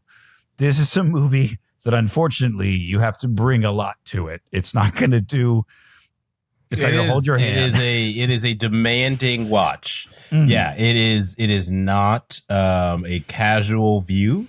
And I think I knew that. I was aware of that. Apology aside, very familiar with a lot of the lore around the battle between Gilliam and was it Universal, right? Who did not want to put out his version of it. And so, hearing about that as one of the most famous versions of director's cut versus studio and all that stuff. That said, I understand why the film, not a box office success. I definitely understand that 20,000. Absolutely. 100%. It's a very dense movie. It's a dense movie. I enjoyed it a lot. I enjoyed some things more than I thought I would, and other things I was like, all right, man, what are we doing here? What are we doing here, Terry? But it gave me a lot to really consider, and I think there's a lot of themes, there's a lot of choices that ring very true to especially the current moment. Like in the beginning, when you see the, government goons drop through the ceiling on the fire pole, right? And the way that goes when they're bagging the wrong Tuttle Buttle style thing.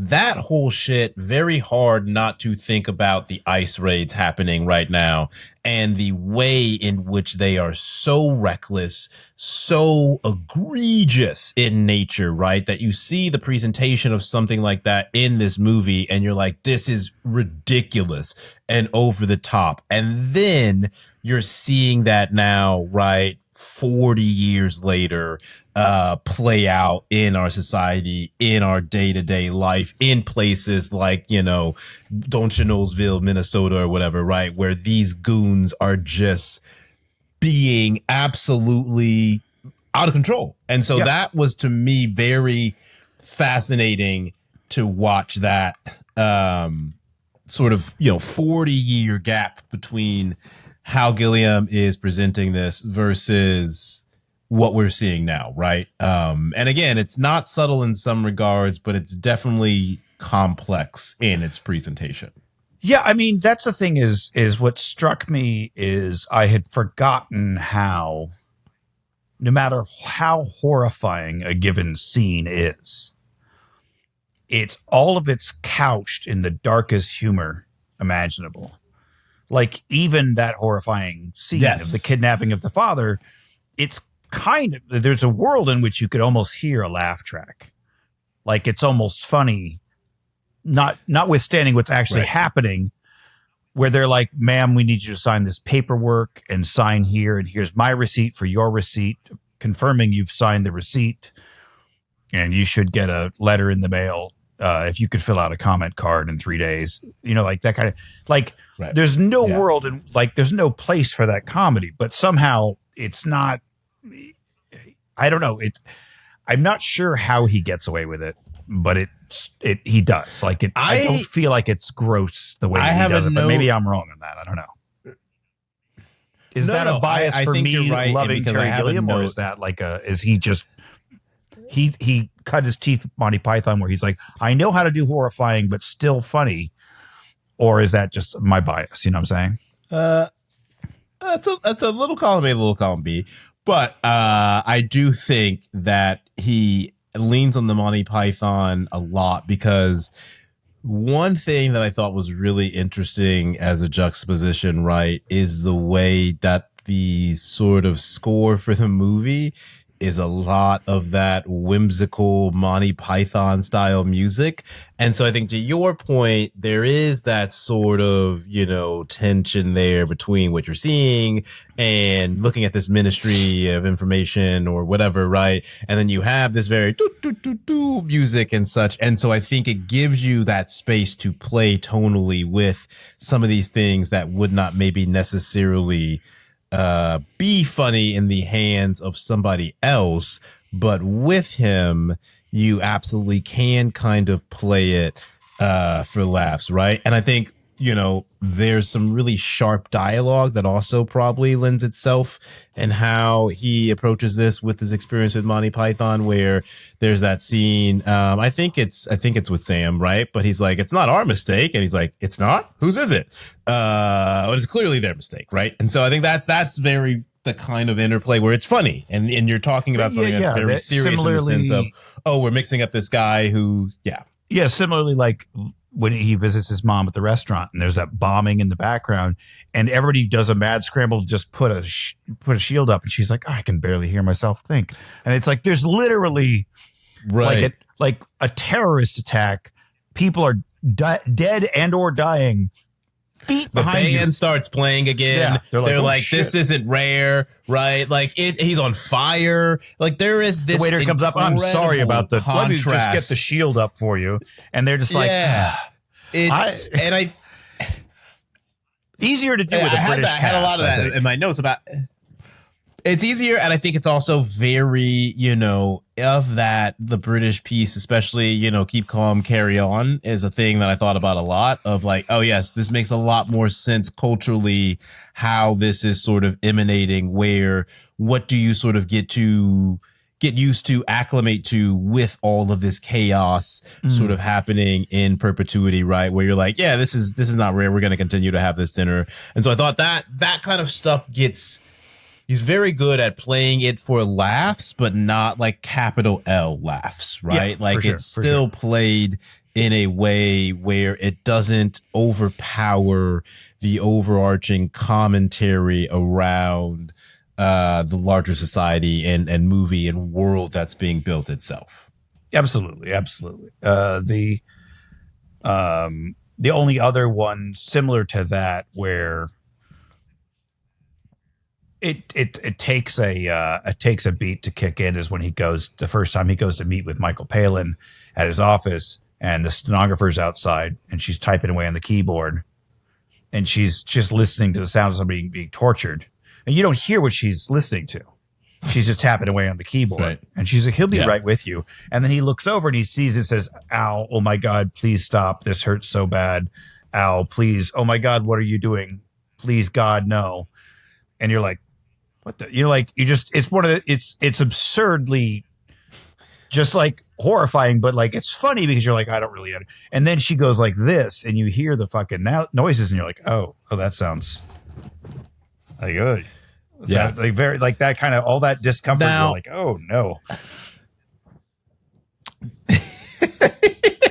Now, here's something that I know you may not be able to speak to. Very curious. We still haven't come up with a name for our audience. Spectacolians. Who knows? But as one of the few people who saw Megalopolis, and not just saw Megalopolis, but saw it on the big screen, it is immediately clear how much this movie was kicking around Francis Ford Coppola's brain for the last several decades or whatever, right? Like, it is heavily, you can see the inspiration of Megalopolis. I'm assuming you have no familiarity with Megalopolis whatsoever. I'm familiar with it. I didn't. You know see that it exists. Yes. You don't. Yes. Okay. You don't know the movie. I would say I personally.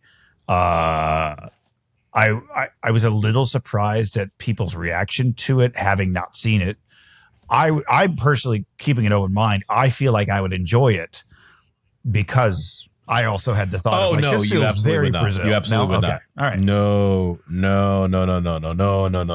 There's so many things about Megalopolis that I don't think you enjoy. But we may have to do a special pod of, we're fast forwarding 8 years for eligibility so that Mitch can watch Megalopolis and I can really actually have him unpack it on this show. We'll put a pin in that. The other thing I thought about other movies that you may have seen, because, to the point of the island not really connecting with people because they didn't know how to market it, I did ask and see how they would be like, what the fuck do you want me to do with this? Yes.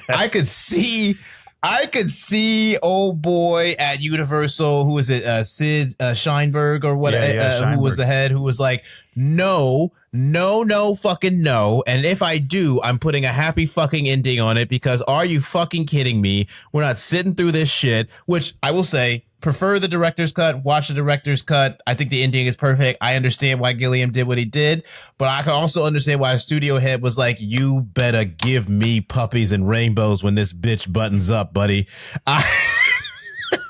I've been slogging through 2 hours. I've been in the fucking marsh. I have lost so much of my bearing about what I even believe about society. How fucking dare you have me in this on this incredibly dystopian, unflinchingly depressing ending? Go fuck yourself, Terry. And then you gonna do a fucking ambush screening on me and get the streets on your side? It's on site, you raggedy bitch. I'll say briefly to that point, I didn't put it in my notes, but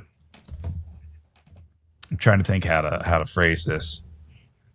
Oh yeah, briefly to that point, and very much, I briefly mentioned Terry Gilliam in a previous episode where he makes you go insane with a character.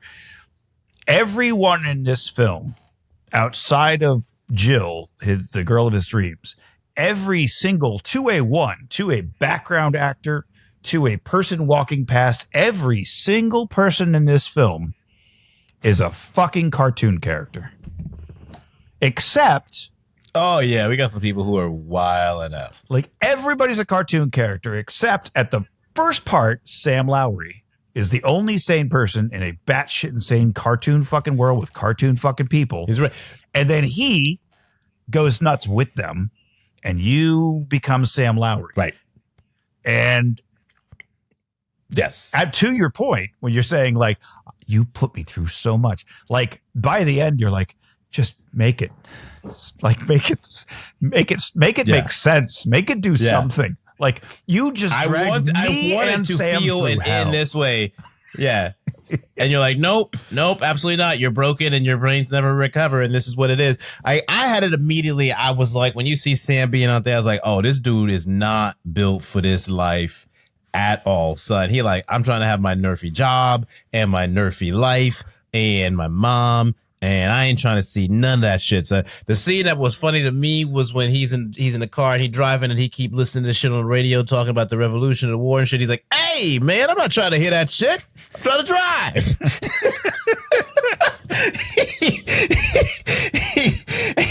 Where's the fucking Huey Lewis in the news, bitch? I'm trying to cruise. Huh? Can I get some fucking Wang Chung?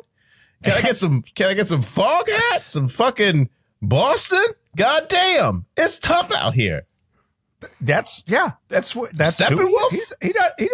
He doesn't want, and he early on he defends the system. He the first time he meets Robert De Niro, right. Which what a fucking breakout role for Robert De Niro. Truly, man. His whole cartoon shit is crazy, character, son. The actual Tuttle. Friends call me Harry. When he shows up and he's like, well, we've got to have forms. Paperwork's important. Like, he's defending the system that he stuck in his head as a freezer to get cold. He thinks it's going to be weeks before he sees a heating and cooling technician show up. And yet he's like, well, paperwork. But the system has to be defended. Yes. Yeah. Still got to defend the system. Right. And it is important. And I think that's it, right? That's the duality of the movie. Like, it's important, but it's only important in the sense of the sort of authority and authenticity that you give it. And it can also make and break your life with the simplest of mistakes, right? Like, paperwork is important, but how real is that important kind of thing, you know? Yeah, it's the death by 1,000 paper cuts, really. I mean, everything. Death by 1,000 cuts. Yeah, death by 1,000. Yeah, look, well played. Well played. Everybody's.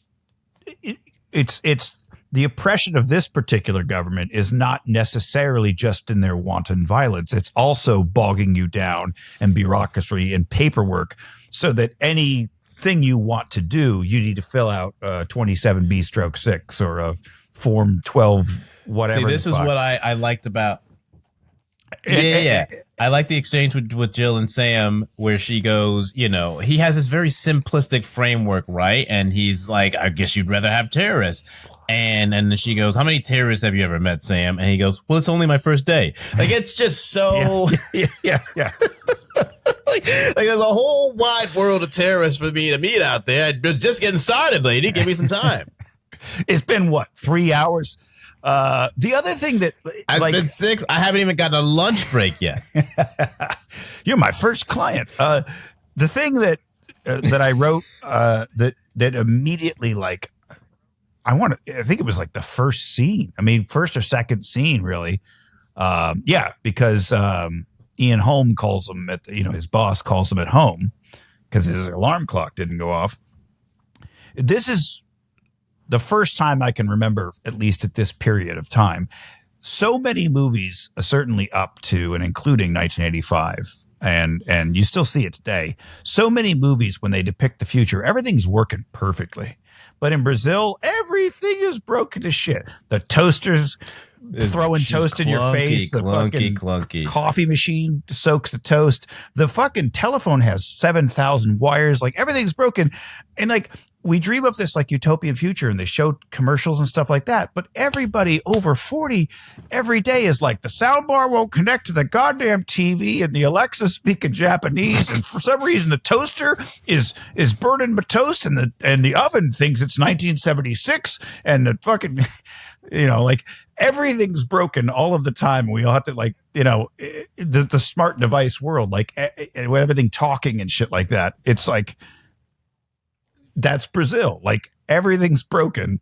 And I appreciate that everything's broken in it. And that it's not this perfect, Yeah, I like the fact that it's a lot of fusion stuff, right? I was fascinated by you're still seeing the typewriters with the screens and everything kind of has that kind of communist and the screens feeling, are getting bigger. right? They just put Fresnel lenses over the top of them so that it looks like the screen's bigger. Yeah, you're just sort of you're just slapping some stuff together there, right? Where it's not necessarily super helpful in any regard, but there is sort of some kind of practicality enhancements, like the toaster or whatever, right? You get a little bit of that Jetsons vibe of the closet talks to you and helps you pick out your shit or whatever, right? And then you get all this other stuff in the bureaucracy where, yes, there's lots of tubes and whatever and you can get it down, but so many things, to your point, are very much so wonky in nature.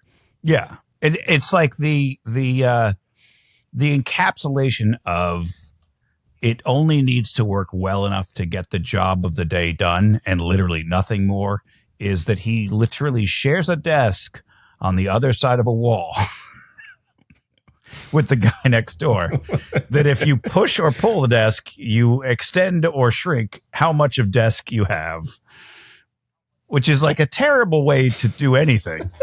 And a very easy fix is just cut the desk in half and mount it to the wall. No. That would take an extra 30 seconds. One desk. No, that's too much time. It's too much time. No, we can't do that. Yeah. We can't do that. One desk, put a hole in the wall, put the desk in the hole. They'll figure it out.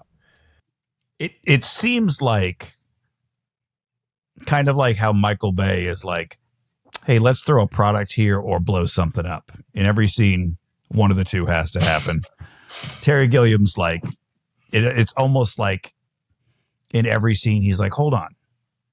There's not enough weird going on right now. Like even just two people walking. I gotta ratchet that shit up. Like literally, this movie's getting a little bit too normie. One of the first, like when he walks in, when we meet his mother, and I remember seeing this in the trailer. Oh, I should mention in a minute. I'll get back to this in a minute, but it's in the trailer. The first time we meet his mother, her face is being stretched well beyond silly putty limits, wrapped around the back of her head, and then she's saran wrapped. Was she getting the treatment done? Oh yeah. With no commentary. She doesn't say ow. No one says like we're almost done. This is regular. This is how she lives. 100%. Yeah, this is just a normal thing. We get a walking scene where 6 dudes in hazmat suits, while fire is all around them, playing volleyball for no fucking reason. When he's driving down the street, we suddenly get what looks like a giant hobo over a nuclear city, which turns out to just be a drunk dude looking at a scale. Like, these kind of things, like Terry Gilliam. Yeah. It's like Terry Gilliam going like, hold on. This needs something. It's just really a regular fucking weird driving on the highway shot, Terry. He's like, just driving. Mm-hmm. We just need a little coverage. I understand, but can we get a scale model of what the city was supposed to look like? But like off to the side, so it looks like there's a giant drunk man playing with the city that he's driving through. Yeah. Can we play with that? Can we play a little bit with that? Can you work with me on that piece? Here's the other thing that's funny that you said it, because I had a note about the facial treatments, and it was that shit seems very in place with the things that you see on Instagram now, on TikTok all the time. Just some weird ass shit, maybe not credentialed at all. And then people's faces coming out completely transformed, right? Like by the end of this joint, she looking like old girl whose face in life she just took over or whatever.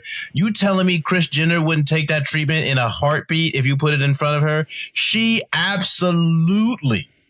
You telling me I could razzmatazz my face like this, stretch it out, pull that shit all the way over my head. I don't care how far back it has to go. You've gone to see the acid man? Oh, please. I don't call your doctor the knife man. Yeah, these chicks are obsessed with their weird ass facial surgeries. And to their detriment. But it's very interesting 40 years later, right? Yeah. You see it though. It's a really acute commentary for the time that you were in now. Or the time for the movie, let alone how that stuff has played out over time, right? But yeah, the weird shit to me, I also, the other thing that I had written down was, we obviously have the dreams and shit, right? From the very beginning, Sam, we start off in the dream. You know what I mean? You don't necessarily know it's a dream, and then you're like, oh, this is what this man be doing. But we got to a certain point where we get into Sam dream territory, and I just immediately wrote down, Sam be having some wild ass dreams, son. And this was and this is specifically, I think, was triggered by the one where he see the rock face man. You know what I'm talking about? He in the dream shit. There's a guy cut to a guy with a rock face, and he all out here looking like a weird ass SNL sketch or something like that. And I was like, "Yo, what's happening right now? What are we doing? What are we doing, man? Like, I understand the big 10-foot samurai stuff. That's his boss trying to pull him back down into the ground. He's like, don't reach for your dreams. Don't slay the big bad government bureaucracy to save your girl. Son. Come back to me. Because that was his whole thing. Like, he kept going, don't leave the department. You're like, I need you. I can't live without you. And without you, like, I'm literally useless in this department. I'm not a very good boss, clearly. I feel like I've had dreams like that. I do think it was interesting though. Yeah, I mean, I can't say I have. But we all build different, right? We all build different. Yeah, I can't say that I have followed you in Sam's footsteps here. But there is just a lot of very interesting kind of whimsy to the point that we're talking about, right? Of like, it's fun, it's dark, it's weird. There's a lot of things going on. The other thing on the weird piece, for the time period that we're talking about, right? 85, 40 years ago, this is a movie that really didn't resonate with folks. Two things. First is I was thinking of a lot of other movies that were like this, where basically were y'all just really not fucking with this stuff at the box office in real time? Because you've got Tron that comes out in 82, right? Which is a flop in many respects. Okay. Yeah, absolutely. Commercially. The other thing that I thought about a lot is the David Lynch Dune adaptation. Which is in 84 and feels equally weird, right? Like that's a weird version of Dune, and also a weird fucking movie. But then David Lynch doesn't do anything but weird. I also love me some Lynch. Right. Yeah. Yeah. And then you had around the same time also after this one, Labyrinth and Willow, right? Sure. So like, a lot of movie, and I think both of those were kind of mixed. And so, it's interesting to see you have a lot of these style movies. Right. Willow kind of mixed kind of commercially, I think, but Labyrinth was definitely a flop and then became this sort of cult classic style thing. But you have this sort of commonality, right, of these very ambitious, like we were talking about, very dense, both visually and thematically, storytelling, narratively, right? Big sci-fi, epic style things, fantasy that just are really tough sells for people in this time period of the 80s, right? Like they just really are not connecting with that shit at the way that you would think now from some of the cultural impact and relevancy that these films have. Yes, it's weird because Tron, it's a very weird movie, but at the same time you think about like, well, it had everything going for it. It came out at like the height of, arcade boom, and it was about arcade games. It's Disney. It's a special effects powerhouse, so that alone could get it on your radar. It had the big budget. Again, Disney had the distribution. There's no reason it shouldn't have been a huge movie, except that it's a very fucking weird movie. But even still, E.T. is a fucking weird movie. You know what I mean? Or like whatever. You know what I mean? There's a lot of E.T. is not necessarily a weird movie in the way that Gilliam is a weird movie. Oh, I wouldn't. I wouldn't. I'm just talking. I would not put Tron and Gilliam. Anything Tron and Brazil do not belong in the same universe. I don't know that anything belongs in the same universe with Brazil unless it's another Terry Gilliam movie or maybe a David Lynch movie. But yeah, we got Megalopolis on your queue for you to catch up and add to the mix. I'll take a look. So go back to the club. I'll take a look. Yeah, fateful words. Here's the other thing. Before we shift gears, and this may tie into what you're saying, but I also am curious about this for the other reason of I thought this movie might have done better is it's kind of right in the middle of the first wave of home computers happening, right? And so some of the stuff, it's early 80s, right? Like you're getting your first kind of PCs or whatever.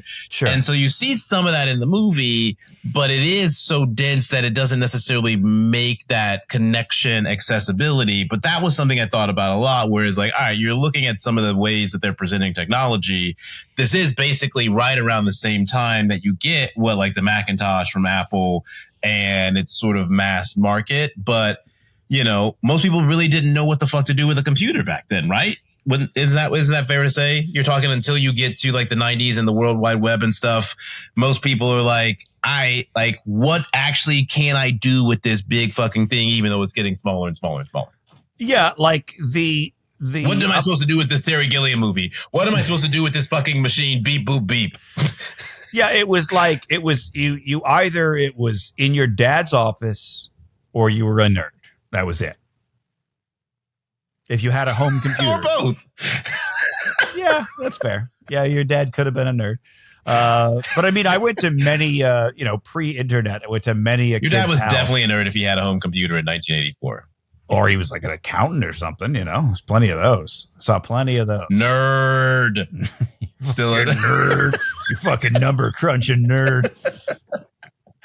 Look at this guy teaching this kid about the future. Fucking nerd. Yeah. Not a lot of Macintoshes at home that I saw, but they were expensive as fuck back then. No. So a peculiarity to me about how this popped up on my radar initially is that I used to have these acid parties back in the 90s. And usually the night would start with like music and, low lights and shit like that. And all as you do, of debauchery. And then, acid, right. I don't know how much you know about acid, but it's a 9, 10, 12 hour trip, so you'd start at 8, 9 o'clock at night, and then you'd roll over till, 6, 7 in the morning. The sun's coming up and you're in the middle of the desert in Phoenix. At least you're in an air conditioned apartment and you're like, what now? I'm not tired yet. And that's when we'd start the movies marathon, And so we picked like weird ass That's when we movies. Break out the Gilliam. Yeah, that's where you break out the Gilliam. And one of the favorites to just kind of have on in the background was 12 Monkeys, because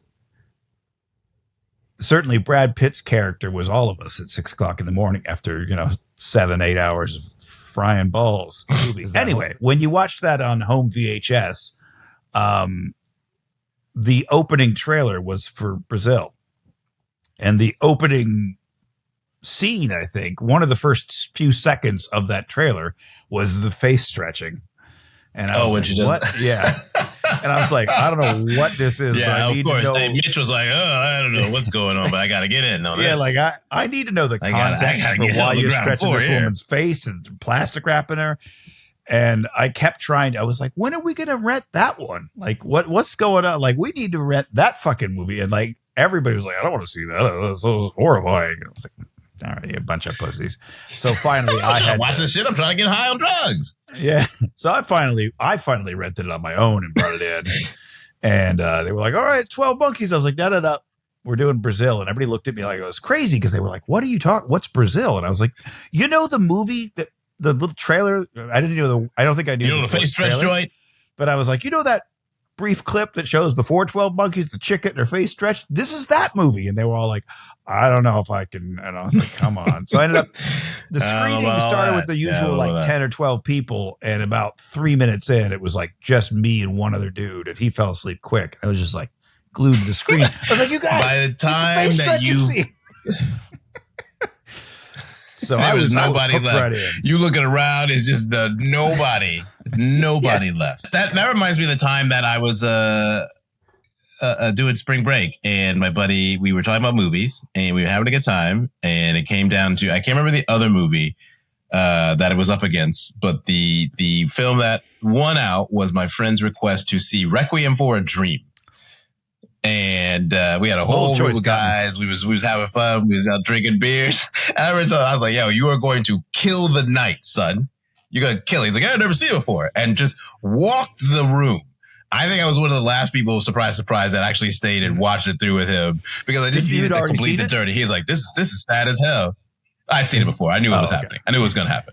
I knew everything, all the layers that were happening there. And by the end of it, he was just like, damn. And I was like, Yep. That's why everyone's gone. That's why everyone You're going to be watching Ass to Ass alone, son. Now, in stark contrast, Terry Gilliam then did me a solid. Terry Gilliam bestowed upon me a very fine gift in that like 6 months later, Fear and Loathing in Las Vegas hit VHS. And boy, howdy, did we have a new film to watch at the party again.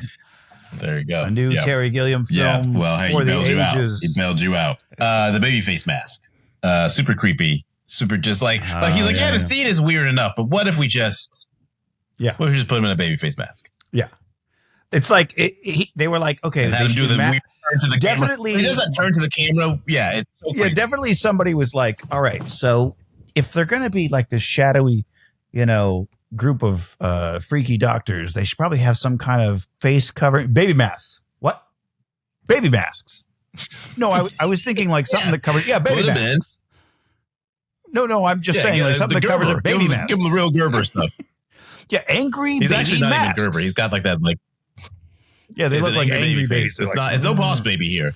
It's not soothing baby face in any way, shape, or form. No, it's not a happy baby. A little murderous. And you get a lot of that in this movie, right? There's a guy, what's his name?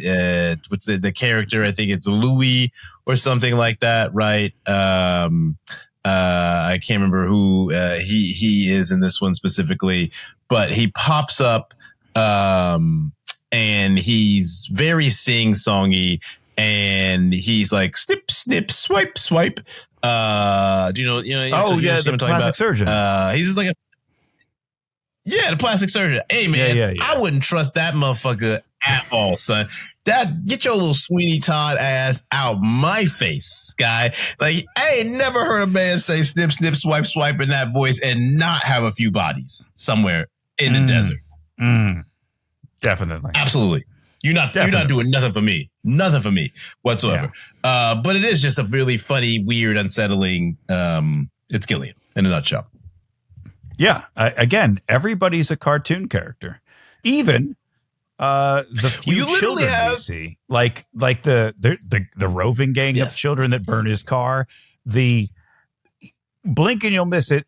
Don't use subtitles and you'll miss it, because unless you're really good at picking out really, really thick children's British accents, which I'm not, when he's in the office and Palin says, oh, you're not going to be taken seriously in that suit. Wear this. It's basically the same fucking suit with a little bit of stripes on it. And way doesn't fit him. It's too goddamn big for him. And she goes, go on, big boy. I won't look at you, Willie. Like, he didn't need that. What are you doing, Terry?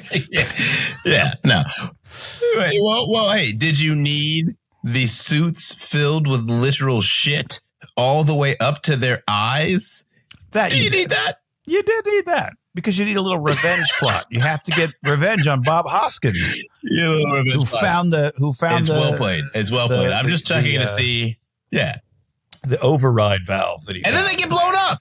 Yeah. And then they get blown up. Now that's it. Now it's not enough to get shit all the way up to your eyes. I got to actually blow you up. I'm not saying I'm mad at it. I'm just asking. Terry wants to see it through, right? 100%. I mean, it's also like the other thing that I thought was really funny about this is when he talks about, or not that he talks about, it's in the restaurant. When they have the menus, and the menus have the screens on them. Bro, I was like, the perfect version of the thing, and then it comes in, it's just colored mashed potatoes. Yeah. Outside of the false expectations and that, the technology itself, I would much prefer that menu to scanning a fucking QR code. What happened to the future that I was promised? You can't give me the video screen drive-through style menu. I got to scan the QR code for the flatness, right? Okay. Separately of how the dish is prepared aside, I was like, yo, I need that. I need those kinds of menus. Bring them back. Maybe that's more expensive than a paper menu, but 40 years from now, that's the kind of technology that I would love to see. Look, Gilliam was thinking, man, you was out here shitting on Michael Bay for some of his future tech, huh? Gilliam was out here thinking mad far ahead about the menu, bro. The other thing I think worth highlighting, obviously, is some of the ways in which I think Gilliam presents. We don't call it authoritarianism, right? in this fascism, it's a combination of them. But there's the scene, I think it's with Sam, right, when he's like, I could be anybody. And he's like, no, you couldn't, sir. This is the information industry. Like, it's just a very, like, that level of certainty, right? I think that's what the movie does really well of. It's very funny, but there's also the real layers of the depiction of this governmental system that's so self-assured it cannot acknowledge that it made this mistake and killed the wrong person and let this other guy go unchecked with the refund check and all of that stuff, right? Like, you can't actually acknowledge a mistake. And then if you do try to go acknowledge that mistake like Sam does, then you're confronted with the grieving widow who is, hounding you about, why did you do this to my husband? And there is no good answer. Again, all of these things, unfortunately, incredibly pertinent to the time that we live in. But I thought that scene of the way that she's in the frame, like the technical setup of it and how she's turning and all the presentation, right, outside of the show emotional gravitas. And all he has to say is, I'd be happy to send you a form that you can complain. I'd be happy to send you the form to the person you can complain to. The fuck is that going to do? And she's just like, where is his body? Do that. And I think also, right, nobody, where is his body? Nobody ever wants to take any accountability in the system. It's always somebody else's fault, right? All the way up the chain. Very, very relevant to, today's sort of current administration where there is no buck stops here moment. But I thought that specific moment of like, I could be anyone. No, you couldn't. It's just, it's like, absolutely not. No. Don't you need a frisbee? No, we don't, sir. That's not how we get down. Yeah, we don't need to do any of that. No, not so. Now, I do think, though, to the point of the actual movie, again, right, I think we're talking about, if you are the studio head, no fucking chance that you let Gilliam get his uncut vision out there. You can't do it. The love conquers all cut, as they call it, right? Yeah. Well, see, I think that I couldn't get confirmation on this, but I think that, and this is a smart choice on Gilliam's part. I think because originally it was called the Scheinberg cut, but Gilliam himself referred to it as the Love Conquers All version, and I think that he was doing that to be like, I don't want this to sound anti-Semitic, right? Like, it's not because his name is Scheinberg. Yes, it's because fuck that cut. Yeah. Hey, whoa. Try to talk about personal life over here. Yeah, exactly. But yeah, so I'll link it in the show notes, but the story is essentially there was a different producer, not Scheinberg. It was a different producer who basically tried to get in middleman between Scheinberg and Gilliam to be like, hey, why not just give it to me and I'll smooth it over with Scheinberg and I'll make you happy. And that like really pissed Gilliam off because he was like, he had nothing to do with anything. He just wanted a couple points off the back end. And it's like, fuck, who's the fuck is this guy? And that also fucked up the negotiation between Scheinberg and Gilliam, where Scheinberg was like, I'm fucking tired of all this back and forth shit. I'll finish it myself. It's like that thing where somebody comes along trying to help and you just made things worse. You know what I mean? You've seen that a million times. Absolutely. You made it more. Yeah, like we were coming to an agreement and you just came in here and shat on the floor. And I'm like, why are you shit? Who told you to do that? Did you hire somebody to shit on my floor? No, I didn't hire. Well, then why is this guy, so yeah, he was doing his own cut. And then Terry Gilliam is one of those funny stories of the universe things. He, in the middle of all this, was asked to speak at a film class in LA. And he was like, can I show them a couple clips from the film I'm currently about to I'm finishing right now? And they were like, yeah, we would love that. And he's like, I just want to show some of the processes and like talk about some scenes. And he reached out to Universal and he was like, I'm just going to show like a quick, like a 5-minute scene from the film. Is that cool? And they were like, no, absolutely not. You can't do any of that. And he was like, okay, fine. And then he went to the film class. Guess what? And somebody in the college or whatever had a buddy at Universal was like, we're just showing like a quick couple of minutes. And he was like, oh, that's fine. That's totally fine. Got it approved up through the chain. And then Terry Gilliam and for whatever reason was like, fuck it, showing the whole goddamn movie. You could suck my dick, and played the whole movie. And then for whatever reason, yeah, shocker, big surprise. Yeah. Well, his rebellious. And then the negotiations got more tense. And then like the Los Angeles Film Critics Society or whatever the fuck got a hold of that cut. Got an award, and ran like an immediate like emergency screening and gave it like 4 awards that night. And then Universal was like, fine. And so yes.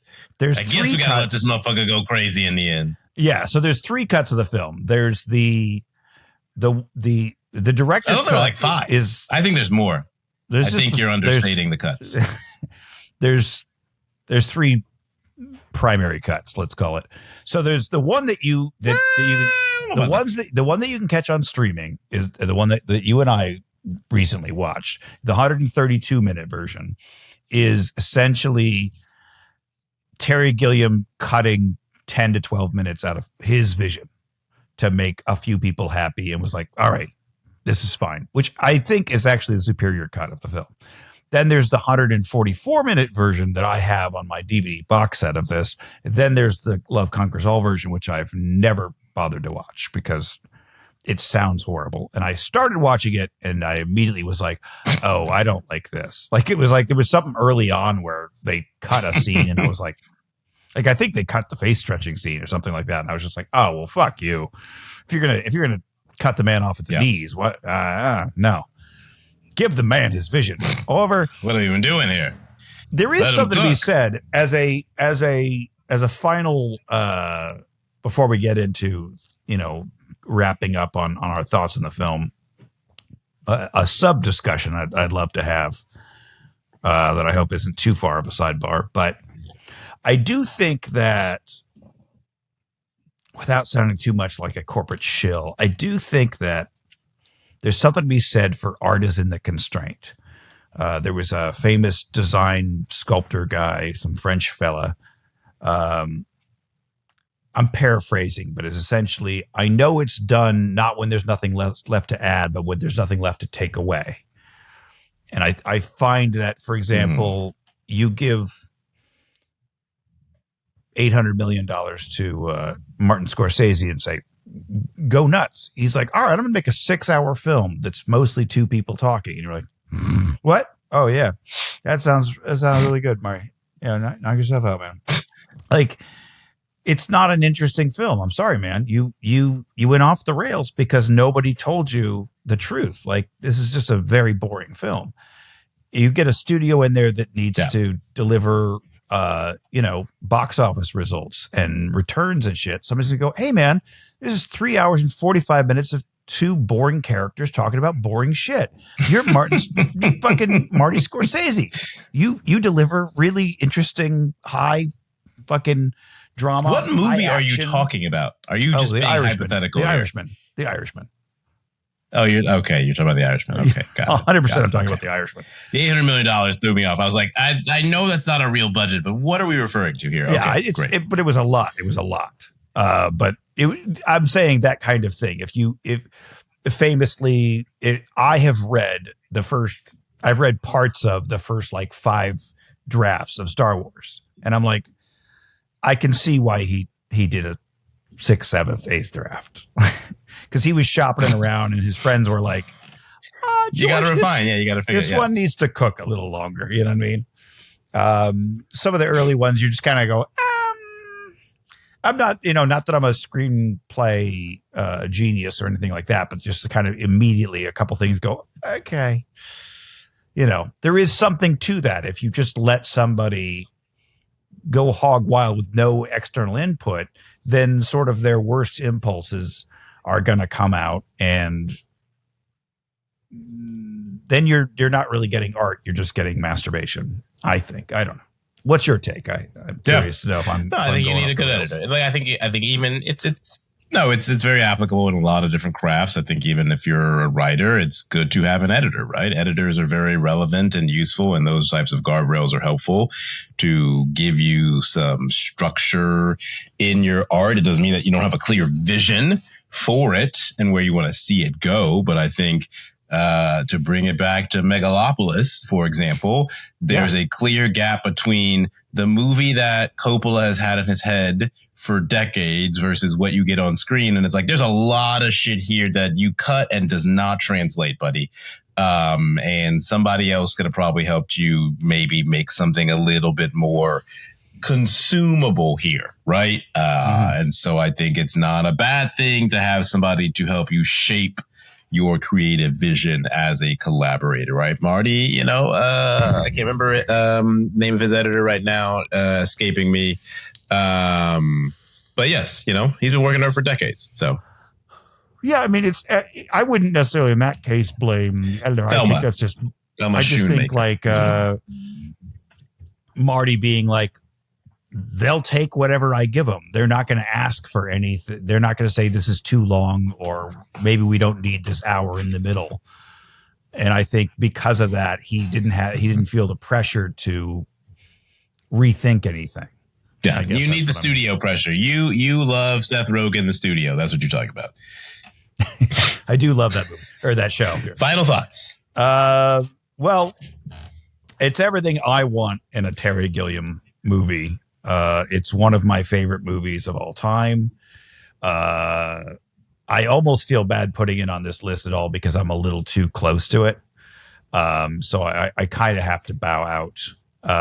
This was just an opportunity for me to gush about a really great film that probably sneak in one of your favorites. Yeah. You know what I mean?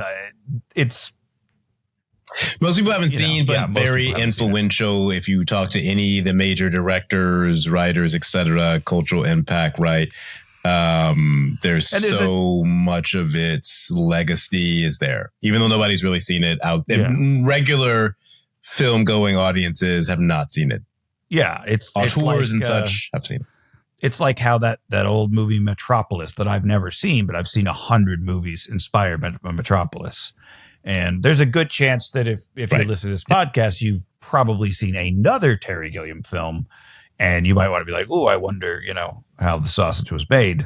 This is one of the movies where the sausage was made, so to speak. It was a good one. Yeah. So I'm curious what your, essentially your inaugural viewing of like in its entirety and having to, let it take over your brain. It was enjoyable. It was a lot to take in. But I overall enjoyed it. I think, there were some things that didn't quite necessarily land work for me, but overall as a work of art, I thought, it was pretty spot on in a lot of things that it was anticipating, discussing, and pretty funny. So, depending on where I am and thinking about it, I bounce around between like a 3.5, 4. But overall, I thought very good, very weird.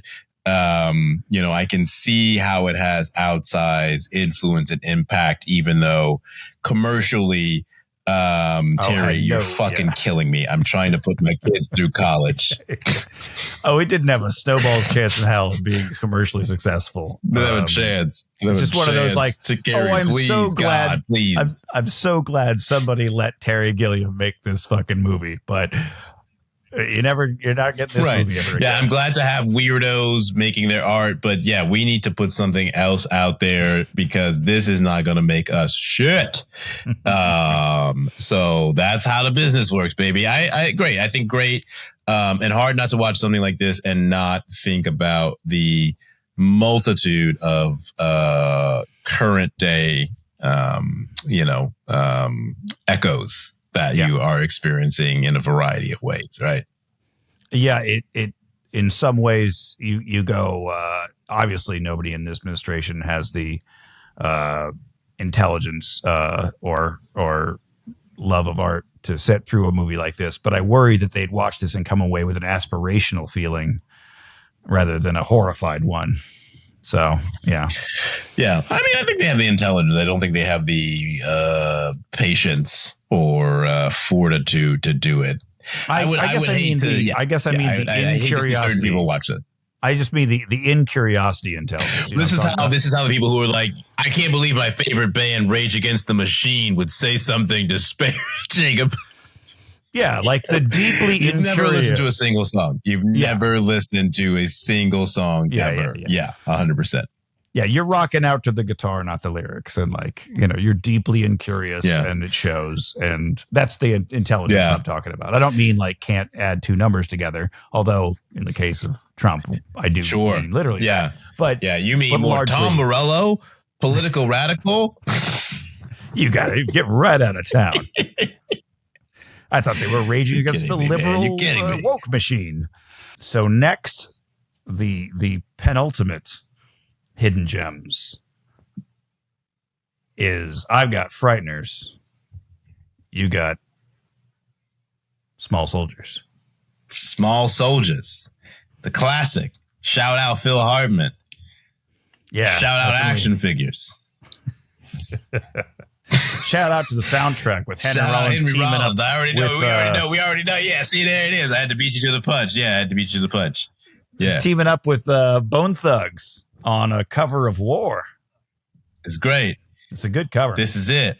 I'm pitching it to y'all the same way I've been pitching it to Mitch. Phil Hartman, Kirsten Dunst, Jay Moore, David Cross, Dennis Leary, Henry Rollins. Huh? Action figures. Tommy Lee Jones in this bitch. I got Peter Jackson directing Michael J. Goddamn Fox in a ghost movie. All right, man. Well, put your cards on the table. We'll see y'all next time. All right, take care.